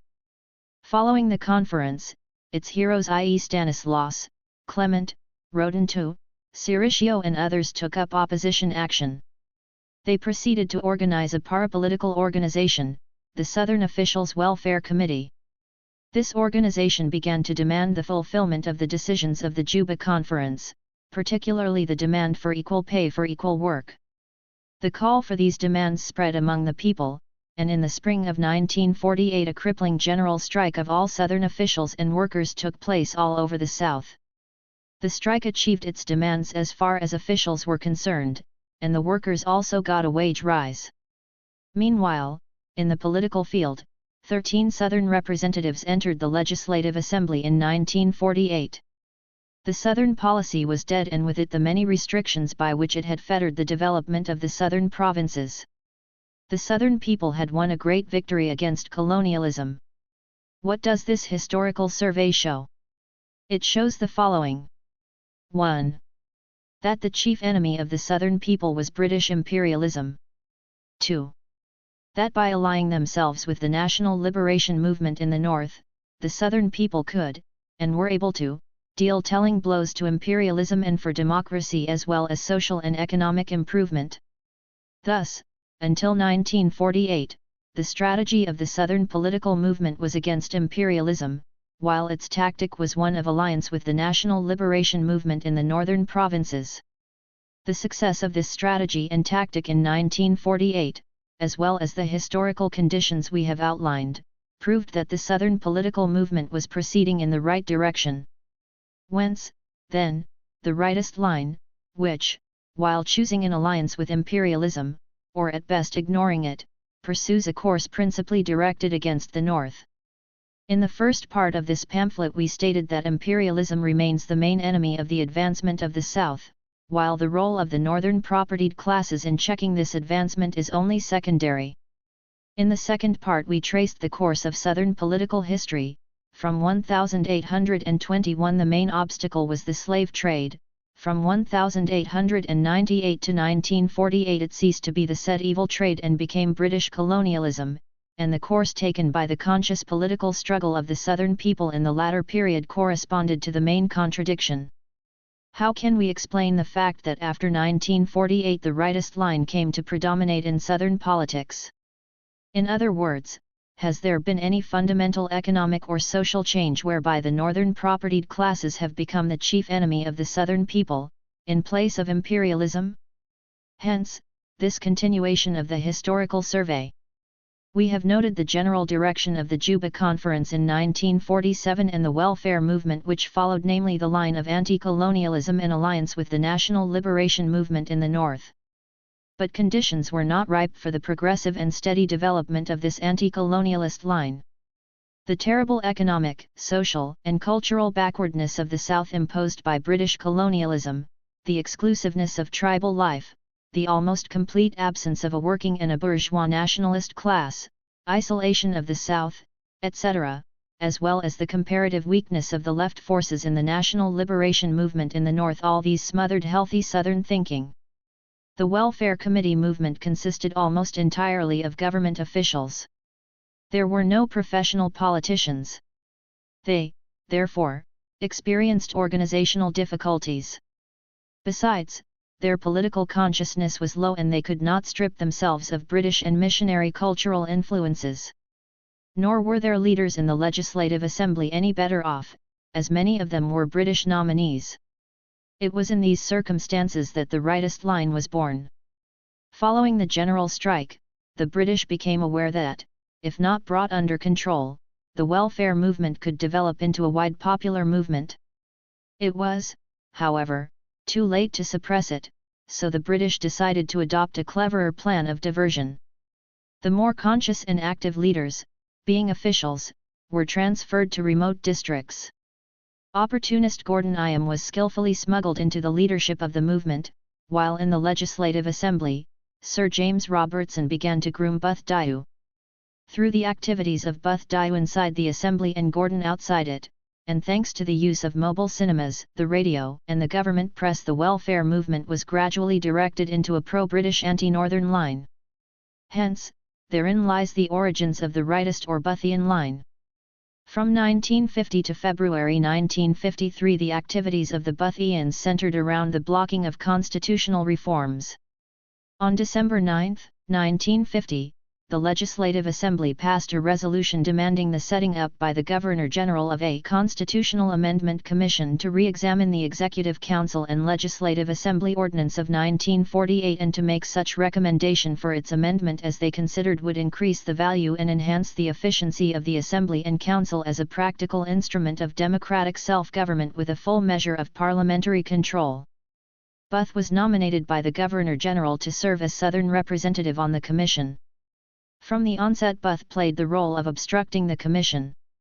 He proposed that as the South was backward she could not enter into self-government along with the North, but on the contrary should remain under British trusteeship until she caught up with the North economically, socially, and culturally. Alternatively, the Bothians proposed to the North to drop all claims to self-government and wait for such time as the South should have advanced. When these demands could not make headway, the Bothians demanded, under the proposed constitution, a special minister for Southern affairs. He should himself be a Southerner with veto power in the Council of Ministers and responsible not to the Council but directly to the Governor-General. This demand was rejected by the leaders of the National Liberation Movement, as the functions of the special minister would mostly have been engineered for deadlocks in the government and bring about a constitutional breakdown and the loss of all constitutional gains of the people. The February Agreement of 1953 between Egypt and Britain also came under fire from the Bothians. By this time the Bothian line had assumed predominance in the south. In 1953, however, a number of anti-colonialist intellectuals appeared in the south. Among them were Bullen Ali Erbier, Doc Dei, Santino Deng, Thon Ader Bar, Vincencio Bacha, Ciricio Iro, and Roden Tuanzi. The reasons which at first prompted these intellectuals were narrow and, in some cases, personal. That was to be expected. Soon, however, it became clear to them that their problems were part of the vast issue of colonialism which they realized had to be tackled. The Buell Knights issued the slogan of "Down with the British," and for the alliance with the National Liberation Forces in the North. But beyond the slogan they had no detailed program, nor did the totality of their views coincide. They were isolated by long distances from one another. They were not organized and were not informed of the different currents of the national liberation movement in the North. As well shall see later, all these facts proved to their disadvantage. But nonetheless they won some mass following, especially among the Nilotes, and secured about 6 parliamentary seats. The emergence of the Bullen Group was of decisive importance, as it was only with their help that Azeri was able to set up the first nationalist government in January 1954. True to the bourgeois tradition, the bourgeois government of Azeri betrayed the Bullen Group. The bourgeois government forgot most of the promises they had made to the Buell Knights and the Southern people during the election campaign. It failed to meet the urgent needs of the South, e.g. economic construction, the principle of equal pay for equal work, abolition of poll tax, raising the standard of living of the masses, adequate share in the state apparatus, etc. This failure provided golden propaganda opportunities for the Bothians. In reply, the government dismissed the Southern claims as agitation by mission boys, half-educated elements, British agents, etc.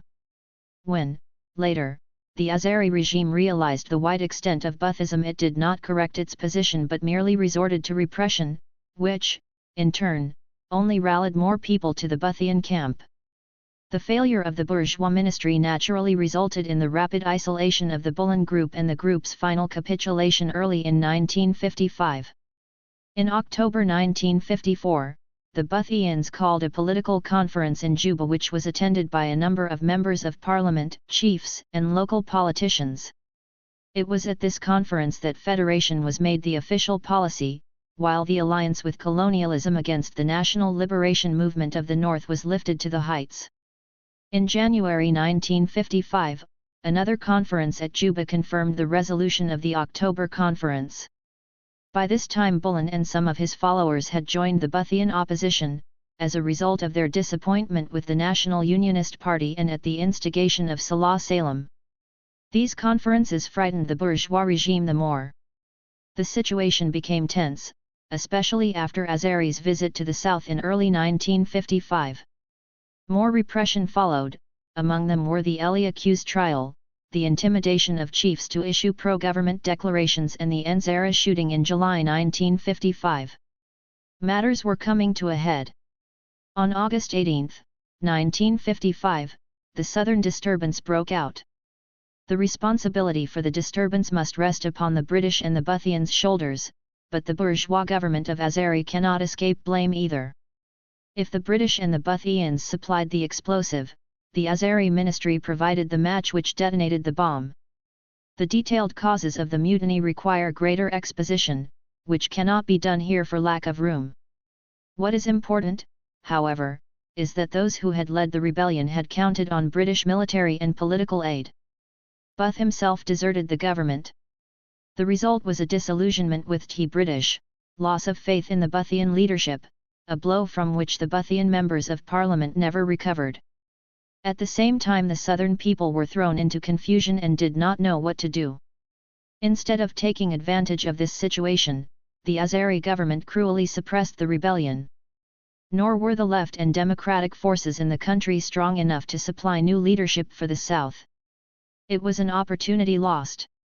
Unable to find a way out, the southern people soon fell prey to a number of Neo-Boothians led by Esboni Mondiri. Hatred of the north became very great, a fact which was most favorable to the Neo-Boothians. In 1957 the Neo-Boothians came out with a program which on the one hand emphasized anti-Northernism and on the other was completely silent on the problem of imperialism, aggressive military pacts, etc. In other words, it was a Chambay type of program. Thanks to demagogy, the Neo-Boothians won 12 parliamentary seats, and thanks to their organizational talent they quickly seized the leadership of the Liberal parliamentary bloc with Saturnino and Joseph Odioho as their key men. When Parliament convened in March 1958, Abdullah Khalil won the premiership, thanks to the People's Democratic Party and the old Boothians who had become out-and-out Ummah and PDP. But Khalil's government was weak and its continuance in power depended on the most crucial question of the day, the question of American aid. The majority in the Liberal bloc stood with other opposition against American aid and determined to bring down the Khalil government on the issue. A considerable number of PDP leftist MPs were prepared to vote against aid and bring down the government, if they could receive assurance that the Liberal bloc would not take their place in coalition with the Ummah party. Such an assurance was not forthcoming, as the 11 members of the Neo-Boothian Saturnino group insisted on the aid. In this they were in agreement with the old Boothians. They voted for American aid and thereby prolonged the life of the Khalil government and gave it time to engineer the November military coup. Now when things are hot, it turns out that it is the Neo-Boothian leaders who are the first to quit the country. How strange! But side by side with Neo-Boothians were the majority in the Liberal bloc. These included Stanislas Pazima, Elijah Quilmayam, Franco Garang, and others. These called for a federation. They were, in general, a revival of the Bullen Group and the welfare movement. Such, very briefly, is the outline of the history of the Southern political movement up to November 17, 1958. It remains now to draw some conclusions as to the objective direction of that movement. It is a genuine national liberation movement away from the northern exploiting classes, or a movement against imperialism. That is the main issue demanding an answer. Before proceeding to attempt an answer, however, we must summarize the policy of the Aboud dictatorship towards the southern national groupings. In our opinion, it was a policy of national oppression in earnest, aimed, in the main, at the assimilation of those nationalities into the Arab nation. Hence, the regime's intensification of suppression of the people's elementary democratic rights, the imposition of Arabic upon the national groupings and the exclusion of their languages from the school curriculum, the imposition of Arab bourgeois culture and barefaced economic exploitation of the population, e.g. by unwarranted cattle fines, seizures, etc. Such, in brief, was the character of the regime's southern policy. Now we proceed with our conclusions. Our somewhat long survey indicated that there are two lines in the southern movement. First, there is the Boothian line, originally championed by Booth and followers. It was continued by the Benjamin Lawaki wing of the Liberal Party and polished by Saturnino and his followers. Ideologically, Boothism remains the predominant line. Its main features are two, namely, alliance with imperialism and local reaction, and spearheading of the southern movement against the Arab nationality as being the principal adversary of the southern people. The second line we shall call after Bullen. Originating from the newer Zandadinka armed struggles against British colonialism, it reappeared as the main southern line at the Juba Conference in 1947, continued as the welfare movement, entered the first parliament as the platform of the Bullen group of MPs and later revived as the standpoint of the Stanislas Franco Elijah wing of the Liberal parliamentary bloc. The question is, which of the two lines is better? First we take the Ba'athian line. There is no justification for its tactics of alliance with colonialism and reaction. For over 50 years the British oppressed the South, and one would have expected that the movement in the South would foremost be directed against imperialism. Yet it is not so, precisely because the Ba'athian line has its origin in the bosom of Sir James Robertson and Governor B. A. Lewis. It follows that the Ba'athian tactics can only be explained on the basis of opportunism. It is precisely for this reason that every time Ba'athism reached a peak, the country has been beset with catastrophes. Instances are the southern disturbances of 1955 and the advent of the Aboud dictatorship to power, for which the Saturnino group were in no small measure responsible. It is said, by certain persons, that while the Ba'athian tactic of alliance with imperialism is wrong, nonetheless the spearheading of the southern political movement against the North is correct. In other words, Ba'ath was right in singling out the North as the chief enemy of the southern people. Not to speak of the obvious fact that this thesis is contrary to historical facts, it is, in the main, a mere turning around of the other side of the Ba'athian coin. If the northern exploiting classes are the chief enemy of the southern people, then it follows that imperialism takes only second place. It therefore follows that the northerners are greater imperialists than the British imperialists, an absurdity. But let us go back to hard facts. In the first place, Ba'athism arose as early as 1950, and by the beginning of 1954 it had become the dominant line. Yet the northern bourgeoisie took political power effectively only at the end of 1954 and particularly at the beginning of 1955, that is when Sudanization was accomplished. In other words, oppression of the South was impossible before the beginning of 1955. Does this not show that Ba'athism did not arise out of northern oppression?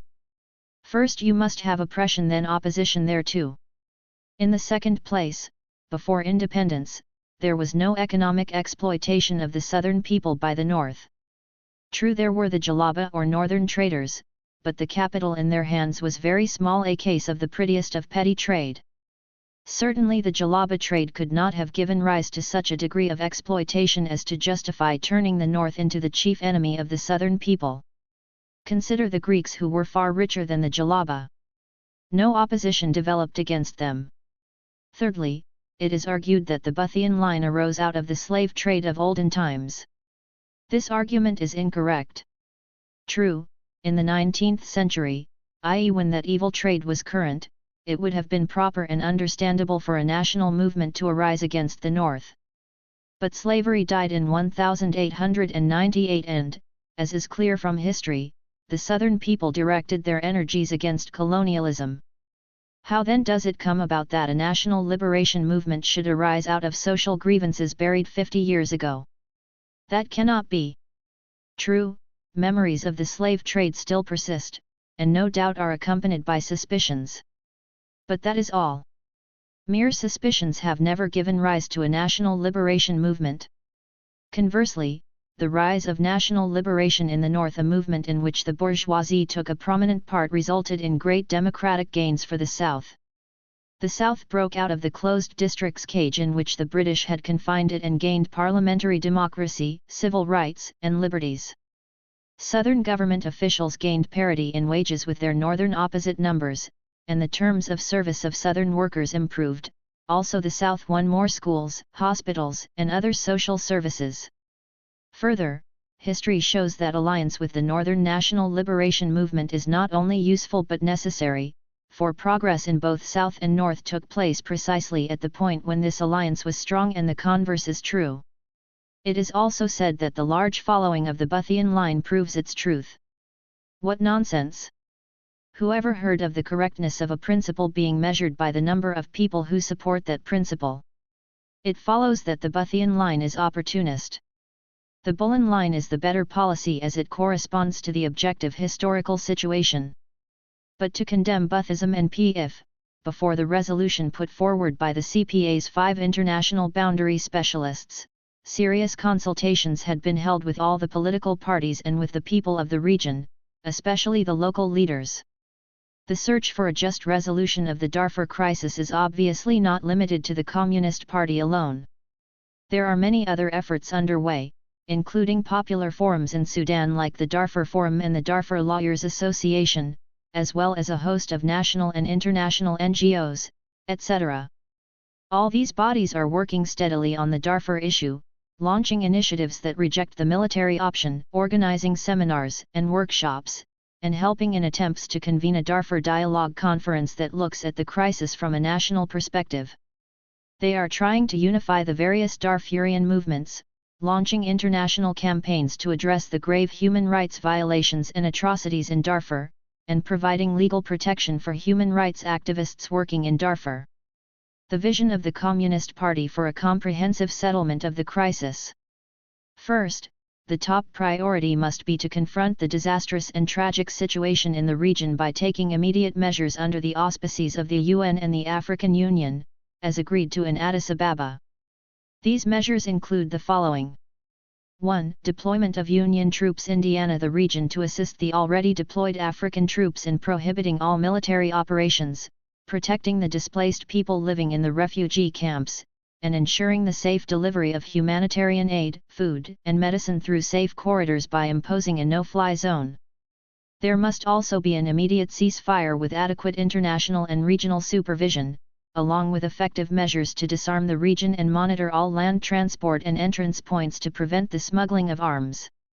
2. The introduction of effective mechanisms to disarm the Janjaweed and bring them to justice. 3. The establishment of an international judicial body to investigate the atrocities and ethnic cleansing in Darfur, identify the criminals responsible, and bring them to trial. 4. To work for the safe return of the displaced population of Darfur to their homelands, and to ensure their protection and compensation for their losses. 2. To bring the factions that did not sign the Abuja Agreement to the negotiating table with the government. This should be done under the supervision of the UN and the African Union, with the purpose of adding annexes to the Abuja Agreement. 3. To organize a Darfurian conference to give the people of Darfur the chance to address the Abuja Agreement directly and allow for possible annexes to be added to the DPA. The resolutions of this conference should be annexed to the peace agreement. The conference should be held in a free and democratic environment, away from the government and with the help of the UN. 4. The Communist Party believes that the correct approach to the Darfur problem is to recognize that it is not just a tribal conflict, but is rather the result of a more general crisis in Sudan, one characterized by the continuous marginalization of the country's peripheries. Darfur is one of these peripheries. Consequently, the problem is basically a political one and requires a national political solution.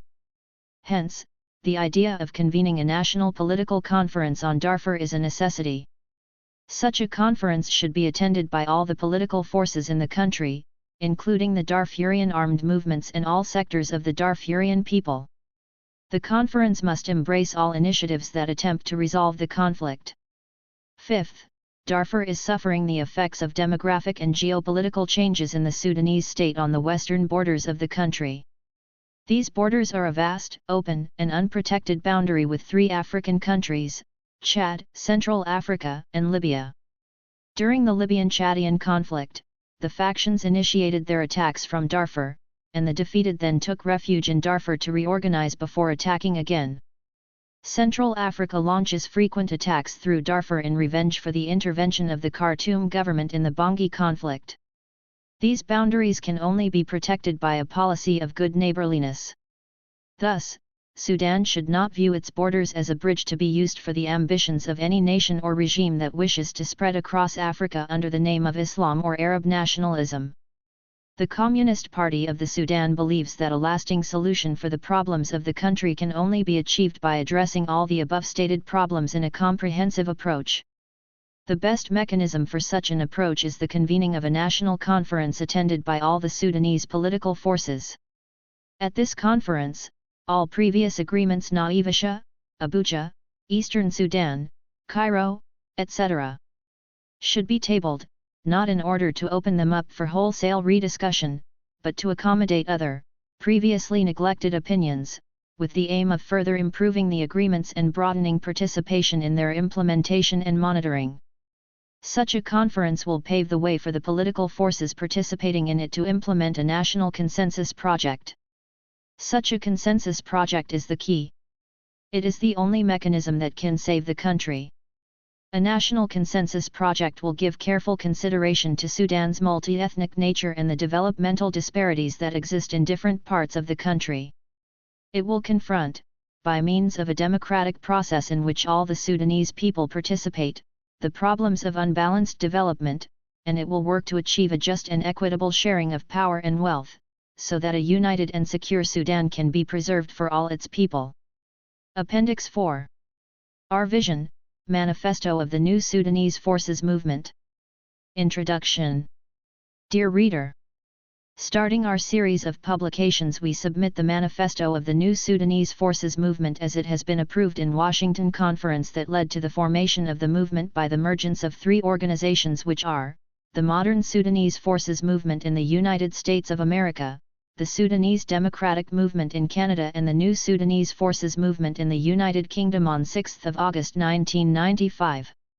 The document has come forth originally form the New Forces Group in the GUFLO under the motto. Then it was subjected to amendment for the first time in a conference that has been held between the Sudanese Movement for Democracy and Progress, the Democratic Forum, and independent personalities.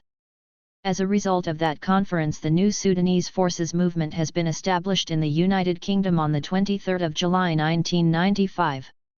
We present the schematic document that defines the movement, its objectives, ideas, and the features of its project to defeat the fascists regime and to construct the new Sudan. It reflects the concepts concerning the unification of the new forces to avoid separation inside the country and abroad. The document is not a domestic affair for members only, but it is an invitation for all to participate, to discuss, and to enrich it through their political experiences. So, we feel happy when we receive your contribution to any of our branches. If the document plays its role as an invitation to attach the movement, you are welcome to build a new democratic organization for which we would willingly accept sacrifices and sustainable struggling. Our Vision, Manifesto of the New Sudanese Forces Movement. Preamble. 1. The present regime of the National Islamic Front in Sudan represents a devastating catastrophe, threatening the very survival of our people and country. It is a system of total despotism based on an ideology of religious and racial supremacy and allegations of an absolute monopoly of truth. 2. Its irresponsible economic policies, which have been intentionally designed and pursued to allow for plunder and monopoly, have led to massive waste and destruction of the country's wealth and resources. That, in its turn, resulted in a widespread of poverty among the world populations. 3. Its ill-conceived civilized project is in essence an extreme manifestation of barbarism tethered to the distant past by narrow and parochial concepts. It shies away from all the achievements of contemporary human civilization, despises its positive values, and tries, through futile endeavor, to leave behind the entire future of mankind. It does not rest content with rejecting the cultural, ethnic, religious, and political diversity of our country, but strives to crush its constituent elements, using war, assassination, and pillage as tools to realize its imperial illusions and evil dreams. 4. What we have outlined about the fundamentalist regime are not transient characteristics but essential traits. They will neither be abandoned nor mitigated. Coexistence with such a regime is unthinkable. To rebuild our country, and enable our people to regain their freedom and live a decent human life, and to engage in the noble task of nation building and national renaissance, we should first defeat this regime and uproot it socially, politically, economically, and culturally. 5. The predicament of our country, however, has not started with the advent of the fundamentalist regime. The military and civilian elites ruling since independence, and the bureaucratic and parasitic elements aligned to them, have consistently failed to get the country off the ground. Primarily concerned with the pursuit of their own narrow interests, slaving in any comprehensive vision for the integrated development of the country, failing to address the basic problems facing the people, they did not only curb the slow rate of national revival, but unwittingly reproduced underdevelopment on a wide scale. This inefficiency and corruption, which resulted in popular apathy and disinterest, paved the way for the to seize power and establish its brutal fundamentalist regime. 6. The narrow social and political base of the feeling of disgrace amongst the traditional political parties after their shameful ouster, the hostility towards the new regime felt and expressed by the people and the presence of as a solid base for opposition and resistance, have all led to the formation of the National Democratic Alliance as an organizational framework for the widest opposition movement in the history of the country, formed in October 1989, that has played an important role in exposing the affiliation of the regime to its gross violations of human rights, and has thus contributed to its subsequent isolation from the international community. But that has failed to go beyond those limits.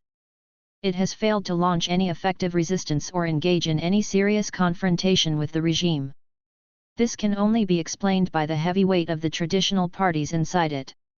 Those parties can hardly be expected to opt for any activity that demands sacrifice and self-denial, or to be seriously concerned about the soul fating of a people which they have consistently wronged. 7. The paramount task facing the Sudanese opposition movement now is to achieve what the has failed to do, namely the escalation of the confrontation with the regime with the aim of overthrowing it in the shortest possible time. For this to take place, a deep understanding should be reached about the fundamental issue afflicting the country since independence, and effective strategies should be adopted and ways and means found to enhance the mobilization and involvement of the people. We will spell out our position on all these issues in the following pages. Chapter 1, Building of the New Sudan. 8. The burden of resisting dictatorial regimes, mobilizing the people against them and leading them to the successful restoration of democracy, has always fallen on the shoulders of the modern Sudanese forces. Owing to their fragmentation and lack of political unity, these forces have always stopped short of implementing the objectives and reaching the goals under the banner of which they fought against the military regimes and overthrew them. The traditional forces have been able, time and again, and almost effortlessly, to assume power and usher the whole of the country into a new phase of national crisis, loss of purpose and frustration of popular hopes and aspirations. These advanced sections of the population have become actually aware of their historic role and national responsibility in developing the country and solving its problems by transcending their own weaknesses and building on their points of strength. 9. On the other side, the accumulation of historical injustice and the continuous process of marginalization have led wide sectors of the population to disengage themselves from their traditional allegiances, and hold their destinies in their own hands and come out with their own independent organizations, political programs, and leaderships.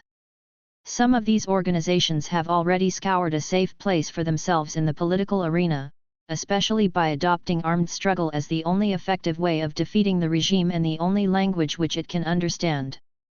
Through bold and courageous initiatives, the theater of armed confrontation is extending from the south and west of the country to the eastern and central part of Sudan. The new movements have also succeeded in making the concept of the New Sudan a pivotal concept in political awareness and literature. Although united by their, more or less, common vision of the New Sudan, these movements have different historical backgrounds, different social and political bases, and have adopted different tactics for the achievement of their goals. Those of them situated in the modern sector of the economy and the urban parts of the Sudan have resorted to demonstrations, strikes, acts of civil disobedience culminating in popular uprisings for the restoration of democracy. While those emerging from the midst of the marginalized areas have made armed struggle their own choice. 10. The regime has created the necessary perquisites for all these movements to unite both in their political vision and their tools and tactics of struggle. By dissolving parties, trade unions, and disbanding all the organizations of civil society, by totally subjugating the institutions of the civil service, by rebuilding the armed forces to become political arms for by forming new security organs permeated with an ideology of hate and with unlimited capacity for repression and violation of human rights, that has left those struggling for the restoration of democracy in the modern sector with no choice at all but violent confrontation. The road to freedom has effectively been blocked, and it can only be reopened by force of arms. 11. Thus, a historic chance has availed itself for these movements to complement their common political vision with the choice of the same tools for making it reality. Standing on that platform of formidable unity, they will be able to play a decisive role in overthrowing the NIF regime. This will lead to decisive changes in the balance of power all over the country, will change the traditional mold of politics in Sudan, and will give these movements a golden chance of putting their bold imprints on the future of the country. 12. Consisting as they are of various social groups, of intellectuals, peasants, workers, students, women, productive capitalists, APPRSED and marginalized ethnic groups, officers and professionals, what unites all these groups is this project, which is supposed to have been achieved since independence, and which has failed to materialize for reasons which we have briefly outlined earlier, rests on the following concepts. A. The identity of Sudan. Sudan is the country of variety and multiplicity. Our society is diversified culturally, racially, religiously, and linguistically. The identity of Sudan lies in this diversity. Disregard for this fact by the traditional forces has been responsible for the hostilities and wars that bedewed the country since its independence.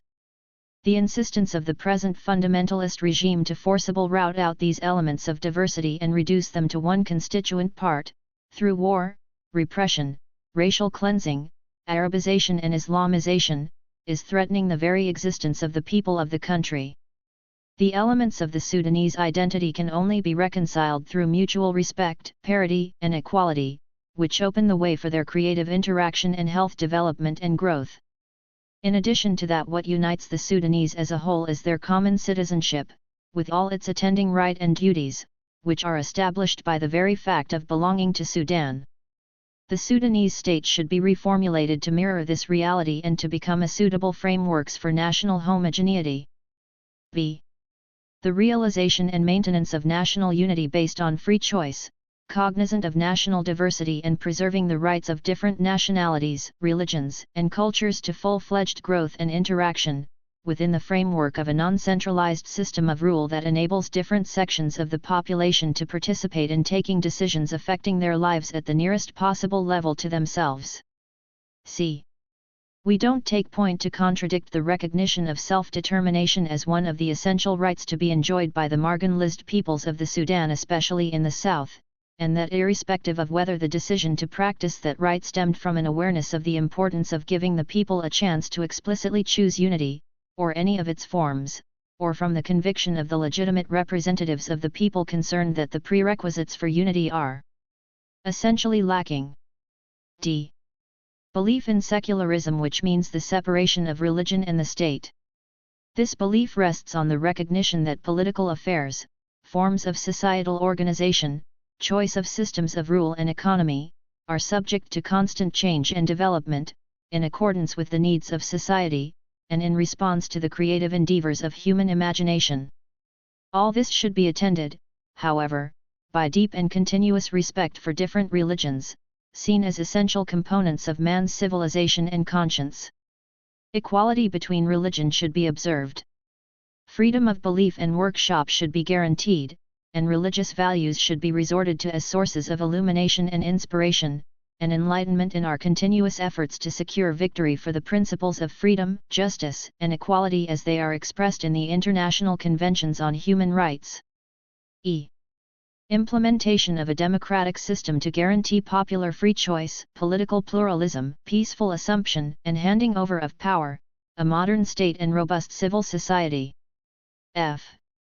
Guarantee of human rights as formulated in international conventions. Charter, Nairobi Declaration.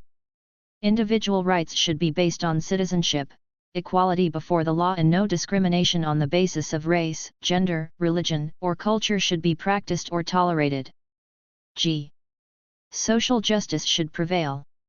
National resources and opportunities should be distributed fairly, causes of social, political, racial, and cultural oppression should be analyzed, confronted and removed. A balanced economic policy should be pursued in which the state will be entrusted with the responsibilities of sound planning, control of strategic resources and provision of basic services, while opening the doors for free competition between producers. H. We believe in balanced development for all the regions of our country to eradicate backwardness in all its forms, to defeat the evil trinity of poverty, illness, and ignorance, to provide people with the prerequisites for a modern lifestyle, to preserve human dignity and decency. We believe in accelerated development for the most deprived parts of our country by giving them an appreciable portion of whatever resources discovered within their territory to be invested locally and by giving them priority in the national allocation of resources. Chapter 2: Total Confrontation with the NIF Regime. 13. The clarity of vision about the principles on which the new Sudan is to be built, and its national renaissance be accomplished, is necessary, but not sufficient if not accompanied by a twin project of practical confrontation with the regime to defeat and overthrow it. Stopping short of that can only be interpreted as an evasion of the central issue, without the resolution of which all agreements will be cheaper than the ink with which they are written. 14. We begin by stating that armed confrontation with the regime has become inescapable.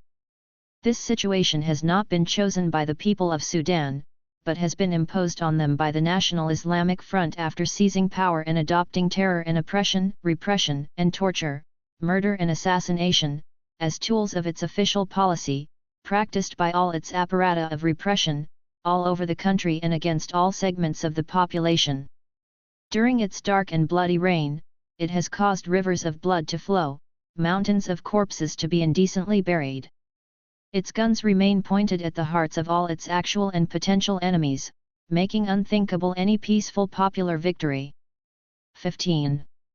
The aim of this confrontation is the protection of our people subjected to extinction by the protection of our country threatened by disintegration under the fundamentalist regime, protection of our national wealth and public utilities never exposed to such dangers in the history of the country. What we have in mind is not the coward's game of hitting the innocent and the weak, but a carefully planned, meticulously studied, clear-sighted, purposeful activity against an enemy known to all. It is a people's war against its executioners.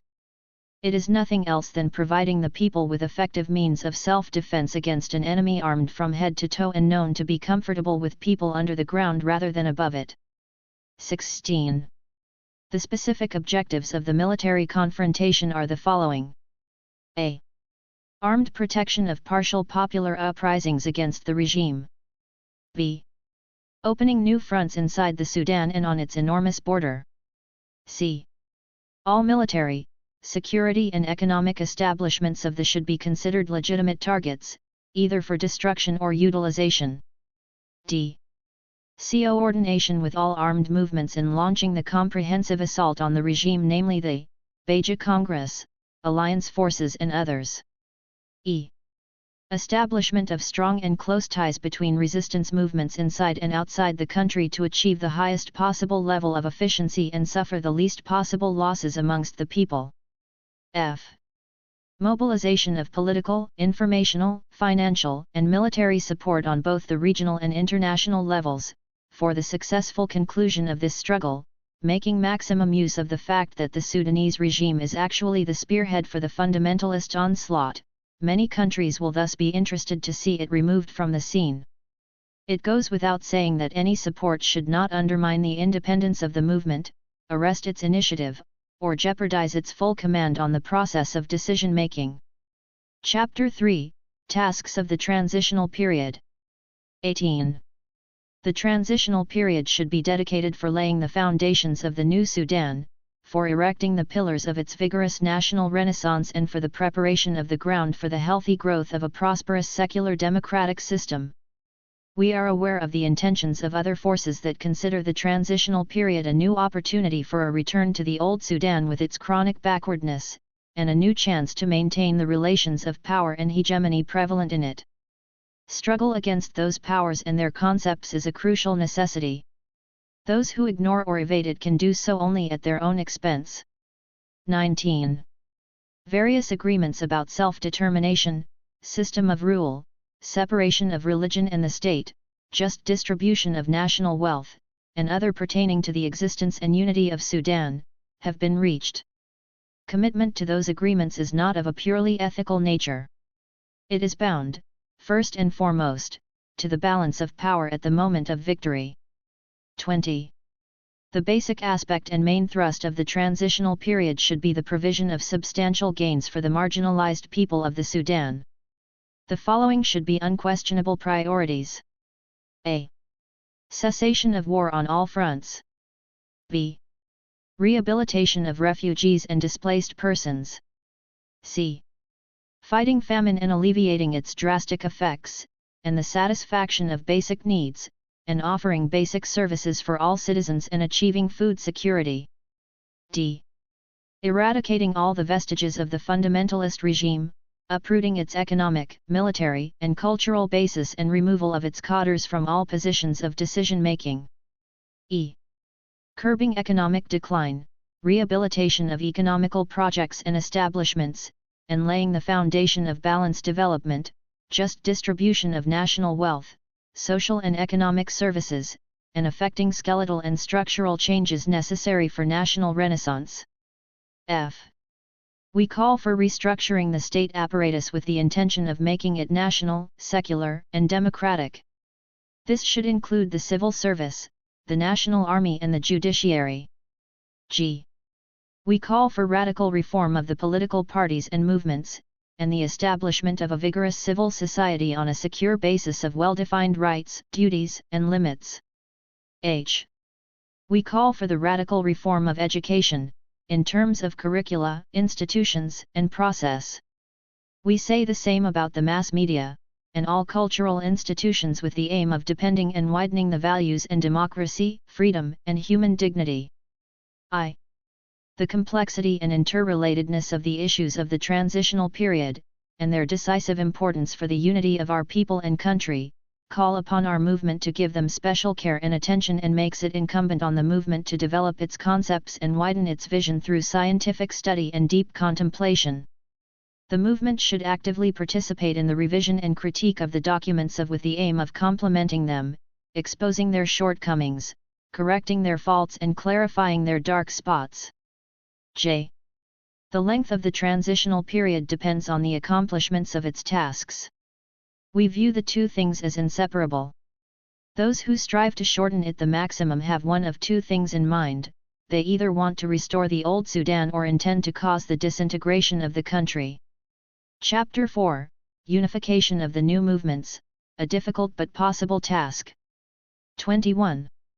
The process of building a political organization to accommodate all the movements we have mentioned is a long and complicated process what can only be achieved through serious dialogue, in a democratic environment conducive to its development and productivity, and also through practical cooperation on all levels.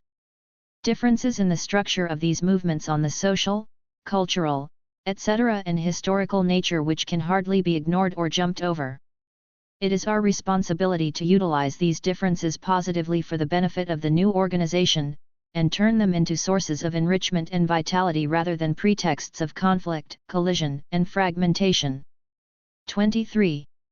There is no royal road to the building of a new political organization, there is no ready-made geometrical structure into which it would be cast once and for all. It will grow on different levels, pass through different phases. It should, then, possess a degree of flexibility and democratic content that will enable it to be highly responsive to the diverse tendencies inherent in it. Functioning in a spirit of relative independence and bound by a common strategy and a well-defined program of action, these constituent parts will achieve the highest degree of coordination and efficiency. 24. The organization we seek to create is qualitatively different from all its traditional counterparts. It aims at achieving unity, fortitude, efficiency, and flexibility. Permeated with democratic relations, it doesn't discriminate between its members on the basis of sectarian or clan positions, class origin, ideological pretensions, or allegations of access to absolute truth. It is open for all the members, however, to distinguish themselves through initiative, creative endeavor, sacrifice, participation and trailblazing. 25. We conceive of our organization as a force of modernity. It prides itself of its capacity to transcend, create, and invent. It does not resort to ready-made answers and it does not refrain, if necessity so ordains, to make the jump into the abyss. Its sprite of modernity manifests itself in the application of the achievement of science and technology in the functioning of the organization on all levels. 26. Ours is not an organization for Sudanese abroad, it is deeply rooted in the soil of our country. The real need for its services and the battlefield on which it will fight for the attainment of its goals are both inside the country. We can't, however, ignore the fact that huge numbers of politically active Sudanese have stampeded out of the country, pushed away by the aggressive and repressive policies of regime. Leaving Sudan, they neither lost their fighting spirit, nor their will to continue resistance. Compared to the repressive atmosphere inside, conditions in the different countries of the diaspora, and with varying degrees, are more conducive to effective resistance. Failure to exploit these opportunities will certainly breed demoralization and destructive attitudes. We are in duty bound to use these chances for the benefit of our organization, not passively succumb to them. Through the intricate folds of what appears to be formidable hurdles, we should be able to spot the potential opportunities and hidden chance. We should not hesitate to build this organization in all parts of the globe, by the Mecca of our hope should always be Sudan. 27. We are neither building an organization for the future alone. It is supposed to face the impending tasks of the present, to fight and win decisive battle. Time here makes all the difference. If too much hurry is dangerous, procrastination and dragging of feet is no less so. The suffering of our people, the demoralization felt by everyone, the devastation of the war, the mounting hardships of daily life, the arrogance of the regime invited and aggravated by the weakness of its adversaries, all this can't be alleviated or lifted by good intentions and false hopes. The international atmosphere that looks favorable for the opposition now, will not continue like that forever. 28. A historical chance to unite all these forces presents itself now.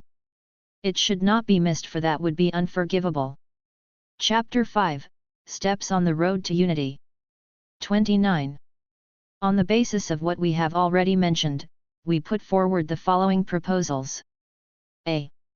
The formation of a suitable organ representing all existing organizations and renowned national figures to facilitate dialogue, circulate documents, and sort out proposals. This organ is to be financed by able members of these organizations, especially in the Arab countries. B. For the purposes of implementing an office should be established in a country most appropriate as a venue for the achievement of the overall objectives of the movement. The office is to be run and financed by the movement as a whole with due consideration for the varying financial and human capabilities of its constituent organizations. The latter should either send representatives or delegate powers to others. A separate document will be drawn to set out in detail the functions and requirements of the office. C. All movements should show sufficient initiative by putting forward conceptions and proposals about the process of unification and plans of action for the future, in short the program and the structure of the new movement. The organ mentioned above should, on the basis of all documents it receives, formulate a comprehensive proposal to be endorsed by the movement as a whole. D. In the course of this dialogue, some organizations might choose to completely merge into each other, forming a new organization. Others might choose to partially merge while preserving their organizational autonomy. The latter choice is applicable to organizations that conjoin national orientation and ethnic or regional specificity. We have in mind here organizations like Sudanese National Party, the Baja Congress, the Nubian Congress, and others. A third group might choose some forms of coordination, comprising a common plan and program of action without organizational unity. What is most essential here is this: we should not allow ourselves to be captive to preconceived designs and structures. We should give full scope for our movement to realize its full potential, to express its unique content, and to be highly responsive to the intricate circumstances of its birth. Consequently, every step we take will be in the right direction. Every new achievement will accelerate the movement to serve a flexible and open strategy. E. The first priority of our movement should be encouraging the establishment of a special organ to shoulder the burden of effective confrontation with regime. Maximum use should be made of the initiative and expertise of organizations already engaged in such activity, and of clandestine organizations of retired and sacked officers and soldiers. The services of all those ready to participate in a people's war against the regime should be asked for. F. Organizations operating inside the country should continue widening the bases of the movement, and their counterparts abroad are to provide them with all equipment and resources necessary for their work, bearing in mind the exceptional circumstances, fraught with grave danger, under which they are carrying the message of the movement. G. The building of the new movement will be greatly enhanced if the different splinter groups in the respective countries hold their conference and come out united. H. All this culminates in the constitutional conference of the movement as a whole. Then and there its comprehensive political program will be endorsed, its organizational framework defined, its leadership elected and its clear priorities spelled out. 30. Cradling a new movement like ours, to execute the historical task of confronting a fascist regime, to build our country anew, is neither an easy task nor a short excursion. It calls for the mobilization of the mental and physical energies, and potential capacities of all its members. It finds its inspiration in the heroic traits of courage, fortitude, rectitude, creativity, sacrifice and readiness to lay life in the service of the cause. It should rid itself, once and for all, from the moribund legacy of self-seeking scrambling for personal gain and egocentrism. And it should be in continuous communism with the heroic spirit of the people, grasping the spontaneous eruption, and popular genius, and harnessing it to the rigor and discipline of fighting organization. Here lies the challenge. There looms large the formidable task. Let us start working now. And Appendix V. Selections from post-secession issues and TASKS 1. According to the SCP, the ideal situation to address these arrangements is a round-table conference involving all political forces in the South and North, the government and the opposition, with the presence of the United Nations, the African Union, the League of Arab States, the IGAD initiative partners, the guarantors of the CPA, and neighboring countries. This proposed conference should be held before July 9 in order to have a positive influence/effect in the next phase. It would reduce the chances of war, and possibly develop the relationship between the two newly established countries in a path of cooperation and integration that may develop into a strategic partnership. The constitutional predicament. On the Northern Front, and in light of this separation, the SCP warns of a constitutional dilemma that would only lead politically to the consolidation of a one-party totalitarian rule in the North. In purely legal and constitutional terms, the interim constitution stipulated many conditions that should take place in case of separation. This includes 1. Article 69, Paragraph 2, the Northern President remains in office. 2. Article 118, emptying the seats of Southern constituencies' MPs at the National Parliament. 3. Article 226, Paragraph 10, the institutions of South Sudan and its representation in the government and national institutions and federal rights and obligations are void in the Constitution. 4. Paragraph 9 of the same article, declares the continued validity of the interim constitution until the adoption of a permanent constitution.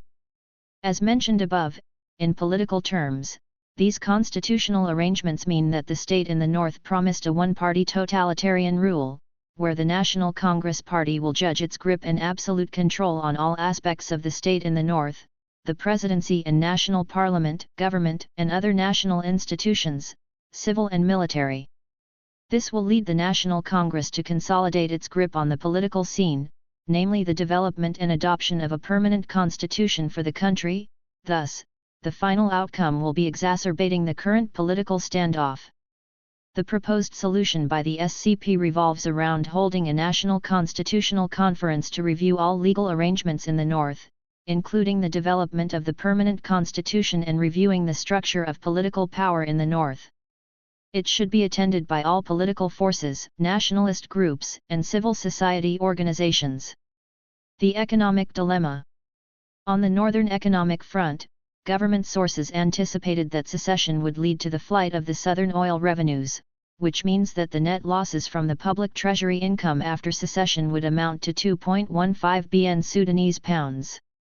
However, a number of Sudanese economic experts employed by at international economic institutions see that the actual loss is up to 7.4 bn Sudanese pounds.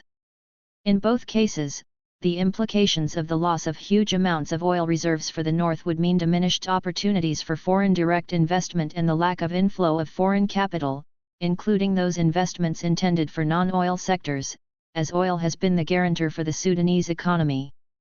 In addition, the loss of these revenues and investments would translate to increases in budget deficit, reduction in the expenditure on national development projects, and decreased support to the governments of northern states.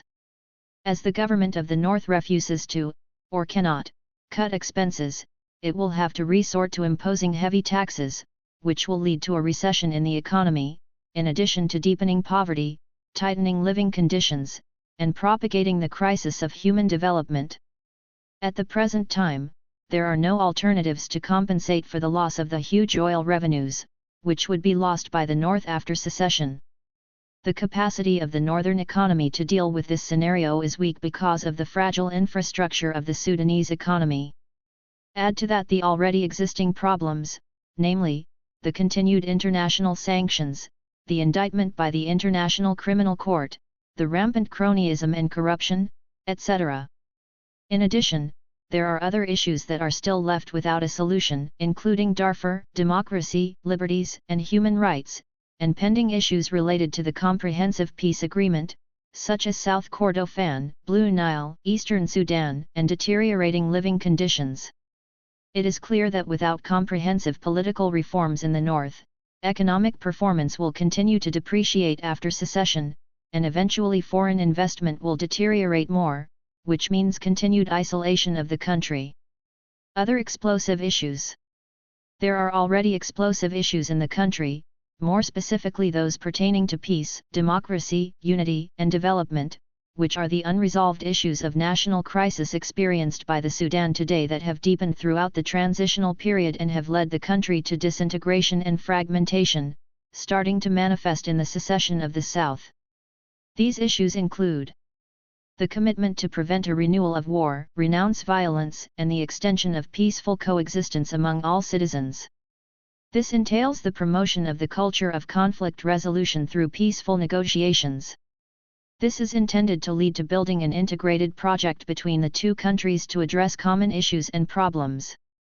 Implement all the requirements of democratic transition, notably the abolition of all legislation and laws inconsistent with provisions of fundamental freedoms and human rights. Considering charters and covenants of international human rights in the permanent constitution as an inseparable part of the constitutional setup. Revision and rearrangement of the judiciary, so as to achieve its independence and guarantee its impartiality and integrity. Criminal accountability for anyone who had committed a crime against the nation. Review the status of the armed forces, police forces, security service, intelligence, and other regular troops, in order to ensure their nationalism, professionalism, and political impartiality. Review laws of civil service and structures and their boards and specialized agencies, to ensure their nationalism, impartiality, independence, effectiveness, and efficiency. Issuing a political decree ordering the return of those politically and arbitrarily expelled to the service, and then reconcile their situation in an acceptable manner. Investigating all cases of corruption, abuse of power, and public trial for all those convicted.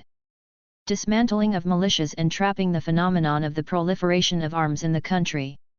New general elections in the country at all levels, taking the necessary measures to ensure they are free and fair.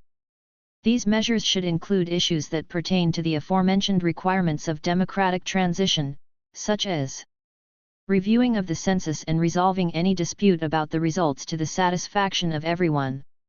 All the political forces should agree on a new electoral law. The restructuring of the National Elections Commission with the participation of all political forces. Emphasis on international monitoring of the electoral process in all its stages. Drafting a permanent constitution for the country, and building state organs and structures, based on secular foundation that recognizes ethnic, religious, cultural, and linguistic diversity in the North, and the right of citizenship and equal rights and duties according to standards contained in international human rights instruments. Reviewing the existing decentralized system, and democratizing it to take into account issues of identity and respect for local cultures and equality of all. In this regard, the SCP demanded the return to dividing the North into 5 regions: Kordofan, Darfur, the Central, the Eastern, and the Northern, in addition to the national capital, Khartoum. It is crucial to take into account the specificity of the situation in each of the regions of the southern Blue Nile, South Kordofan, and Abyei. Hence, the SCP called for a parliamentary republic, with the council composed of representatives from the country's provinces as the head of the state. Equitable distribution of resources and wealth, including, taking into account regional balance and paradoxes of development between different regions and the protection of vulnerable social groups. All natural resources in Sudan are national resources. It is important to take into consideration, during the distribution of revenues, several critical factors, such as removing injustices, ending the effects of civil war and the treatment of the tragedy of displacement and asylum, etc. More on the economy. Because of the recent economic measures taken by the government, living conditions worsened because of higher taxes and skyrocketing prices. The problem is, it is expected to escalate in the near future in light of the aforementioned reasons. Thus, the regime is encouraged to take urgent measures to alleviate the suffering of the vast majority of our people by the difficult living conditions. In that sense, there are many fronts the political leadership is anticipated to tackle, including the agricultural sector. The predicament of that sector has manifested due to the mass sale of lands and the privatization of irrigation projects, which have left the peasants victim to the greed of banks.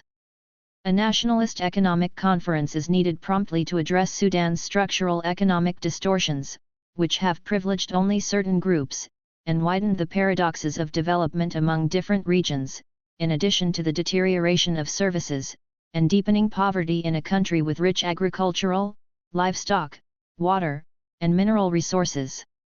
These post-referendum and post-secession issues, which have been precipitated because of the practices of the regime during the past years/decades, needs to be addressed promptly in a manner that goes beyond the regime, the party, and opposition in order to benefit the nation. So the SCP proposed a call for a transitional national government agreed upon by all political forces to run the affairs of northern Sudan in the post-referendum and post-secession, until new elections are organized. The expected functions of this proposed government include taking urgent action to improve the difficult living conditions, beginning with a cancellation to the recent price increases, especially petroleum products. Addressing the outstanding issues between the North and South, as detailed above. Solving the crisis inherited from the transitional period, particularly the achievement of full democratic transformation. Overseeing the organization of the National Constitutional Conference, which involves all political forces, nationalist groups, and civil society organizations.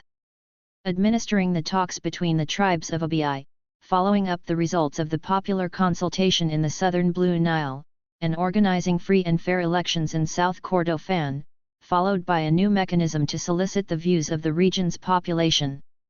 Addressing the Darfur crisis. Addressing the deteriorating situation in eastern Sudan. Maintaining and sustaining peace, preventing renewed war between the North and South, working to strengthen communication and brotherly relations with the nascent state in the South, and providing all possible assistance that helps building and stabilizing it, within the framework of a strategic partnership, in the hope of reuniting again in the future. Restoring Sudan's foreign relations, in accordance with the principles of common interests, the protection of national sovereignty, and good neighborliness. Supervising new general elections at the end of the transitional government's mandate. The regime, political forces, and the international community. The National Congress is still hostile to all social forces in the country, and still protects the interests of the parasitic class of opportunists and technocrats created under its auspices/reign. It has sought to use the transition period as a break after which it is expected to be more powerful. Nevertheless, the secession of the South and its complications shook the NCP and fragmented its wings. Examples of this are the contradictory statements of al-Bashir and Ali Osman, the use of excessive force and live ammunition against any protest however small, and the racist and xenophobic actions of al-Tayyib Mustafa's party. With increasing discontent and popular unrest, the US became the initiative taker and decision maker, using the carrot and stick to direct the regime's decisions. The regime has also been besieged by the ICC, leading to more isolation and challenges to its legitimacy after the end of the transition period. In that sense, the opposition has not recognized the fraudulent election results, and has had to deal with the government as illegal but de facto. The NCP, for the time being, confronts the reality through a two-tier strategy, maneuvering to split the opposition through attempting to forge bilateral deals with this party or that, while at the same time preparing for another wave of repression and abuse against the opposition. The SPLM, the Southern Nationalists ended in triumph within the movement, raising the banner of secession from the outset. They have been resilient to trends calling for democracy and unity within the movement since its inception, including its relations with the political movement in the North within the framework of the National Democratic Alliance and the Asmara Conference. They have gained strength after the death of John Garang, but it is necessary to point out that the practices of the NCP during the transitional period helped in the development of the separatist trend within the movement, which was joined by groups of the leaders who had originally believed in the unitary trend. Now the movement has decided and consolidated its position, and the northern opposition can only invest in the legacy of the old relations between them for the benefit of a relationship of the two countries, not in the interests of the ruling elite. See opposition forces. With the exception of the Popular Congress, the opposition has a long history of working together against the NCP, despite the many negatives that have accompanied the work of the NDA. Despite the positive developments in the joint actions of these forces, through the Democratic National Alliance, there are still many disadvantages. The Democratic Unionist Party is keen to have bridges extended with the regime, while its place at the opposition alliance is almost non-existent. On the other hand, the UMA party also has its lines with the regime, but is keen to maintain its position within the alliance, despite its contradictory tactics such as its latest meeting with al-Bashir. The recent calls by the Popular Congress to overthrow the regime, and even encouraging other forces to take to the streets without enough preparations, is met by the coalition parties with suspicion of a hidden agenda by the Congress. Some of the other coalition parties, more specifically Nasrites, the Sudanese Congress, and some wings of the BATH, have been trying to form a so-called coalition of modern forces, but they remain ineffective despite their presence among the student movement. Overall, the experience with these various parties in the past shows that the parties do not commit to what is agreed upon, and often take positions detrimental to the work of the alliance. However, recently, there is a positive development in the activity of the alliance, in terms of controlling statements, adopting an action plan to step up activities gradually without crossing over stages, and expanding the alliance's activities in the capital and regions. The international community, states competing for plundering the wealth of Sudan continue to support and maintain the status quo. Their concern is the non-renewal of war so as not to lead to instability in the region, which negatively affects their interests. But human rights, freedoms, and solving the political crisis are not their priorities as long as the regime is able to rule with a degree of stability. This applies equally to China and other Western countries. Maybe secession has achieved part of their ambitions in the region, and perhaps that explains their remarkable insistence on the referendum, the results of which were known in advance. These countries have a military presence under the UNO cover, and their legitimacy is derived from sponsoring of the CPA and the preservation of security between the two Sudans, and thus have their own satellites in the skies of Sudan. This means that their presence in Sudan will not be temporary. But on the other hand, there are fears of the growth of Islamic extremism in the north, and being once again a haven for fundamentalist organizations. In light of the high tone of the Islamist discourse by some leaders of the regime, and the increased activity of certain Salafist organizations allied with some of the regime's wings, and in the isolation of the regime because of the ICC and sanctions, there is frequent talk about the possible presence of Israel in the south. In addition, there is a continuing activity of the human rights groups, especially those interested in the question of Darfur. Party tasks and mass movement. The overall climate in the country is favorable to mass movements that express the anger for the secession of the South, and grievances against the high cost of living, increased prices, and oppression of women. In spite of the weakness of these movements so far, all the local, regional, and global reasons for its growth and advancement have been met. Although the regime of the NCP is now at its most vulnerable, this does not mean opposition should disregard its tyrannical capacities and tendencies. The SCP's first duty is to strengthen the mass movement. In this regard, the following steps and tasks are to be adopted. First, the main goal of the SCP is to uproot the regime through an escalatory mass struggle, led by a wide front for democracy and the dismantling of the totalitarian one-party state. This front can evolve and become stronger through expansion of public participation in the building grassroots alliances, and strengthening the party branches at universities and high schools to build a broader alliance of students. In this context, changing the balance of power is the core concern. In this framework, the SCP is working to strengthen the current opposition alliance. Second, the SCP calls for a transitional national government to administer the country in the coming period, and carry out the aforementioned tasks, first and foremost the democratic transformation, improving the difficult living conditions, holding the National Constitutional Conference, and preparing for upcoming free and fair elections. Third, continuing the protests, and the preparations to breaking the barrier of fear, according to cumulative uprisings against the price hikes, corruption, human rights violations and unfair dismissals. Different SCP branches are responsible for the promotion of such uprisings through broader alliances at the different neighborhoods and working places. They play a major role in the creation of the public accumulation through writings, rallies, seminars, and running elections of people's committees and local government, leading to the demonstrations and mass protests from within these bodies. The SCP eyes with extreme caution possible attempts toward sabotage. Fourth, continuing the current activity within trade unions under the banner of recovering the trade union movement from the hands of the opportunists and corrupt, in order to play their role in defending the demands of workers against the high cost of living and corruption. Fifth, creating a wide front within the peasants to defend their rights, and standing firm against privatization and selling of the Al Jazeera, Al Rad, and Hafa projects, and other agricultural ventures. Sixth, supporting and developing protest movements at the areas of Dams, Kagbar, Dal, Amrali, etc. Seventh, developing the capacity of El Middan newspaper and devoting it to shed light on the issues and slogans of the hour. Eighth, communicating with civil society organizations working in areas vital to the citizen. Ninth, the party's mass discourse must focus on the high prices and the difficult living conditions, holding the NCP responsible for undermining the unity of the country, freedoms and exposing violations, promoting the civil state of citizenship and democracy.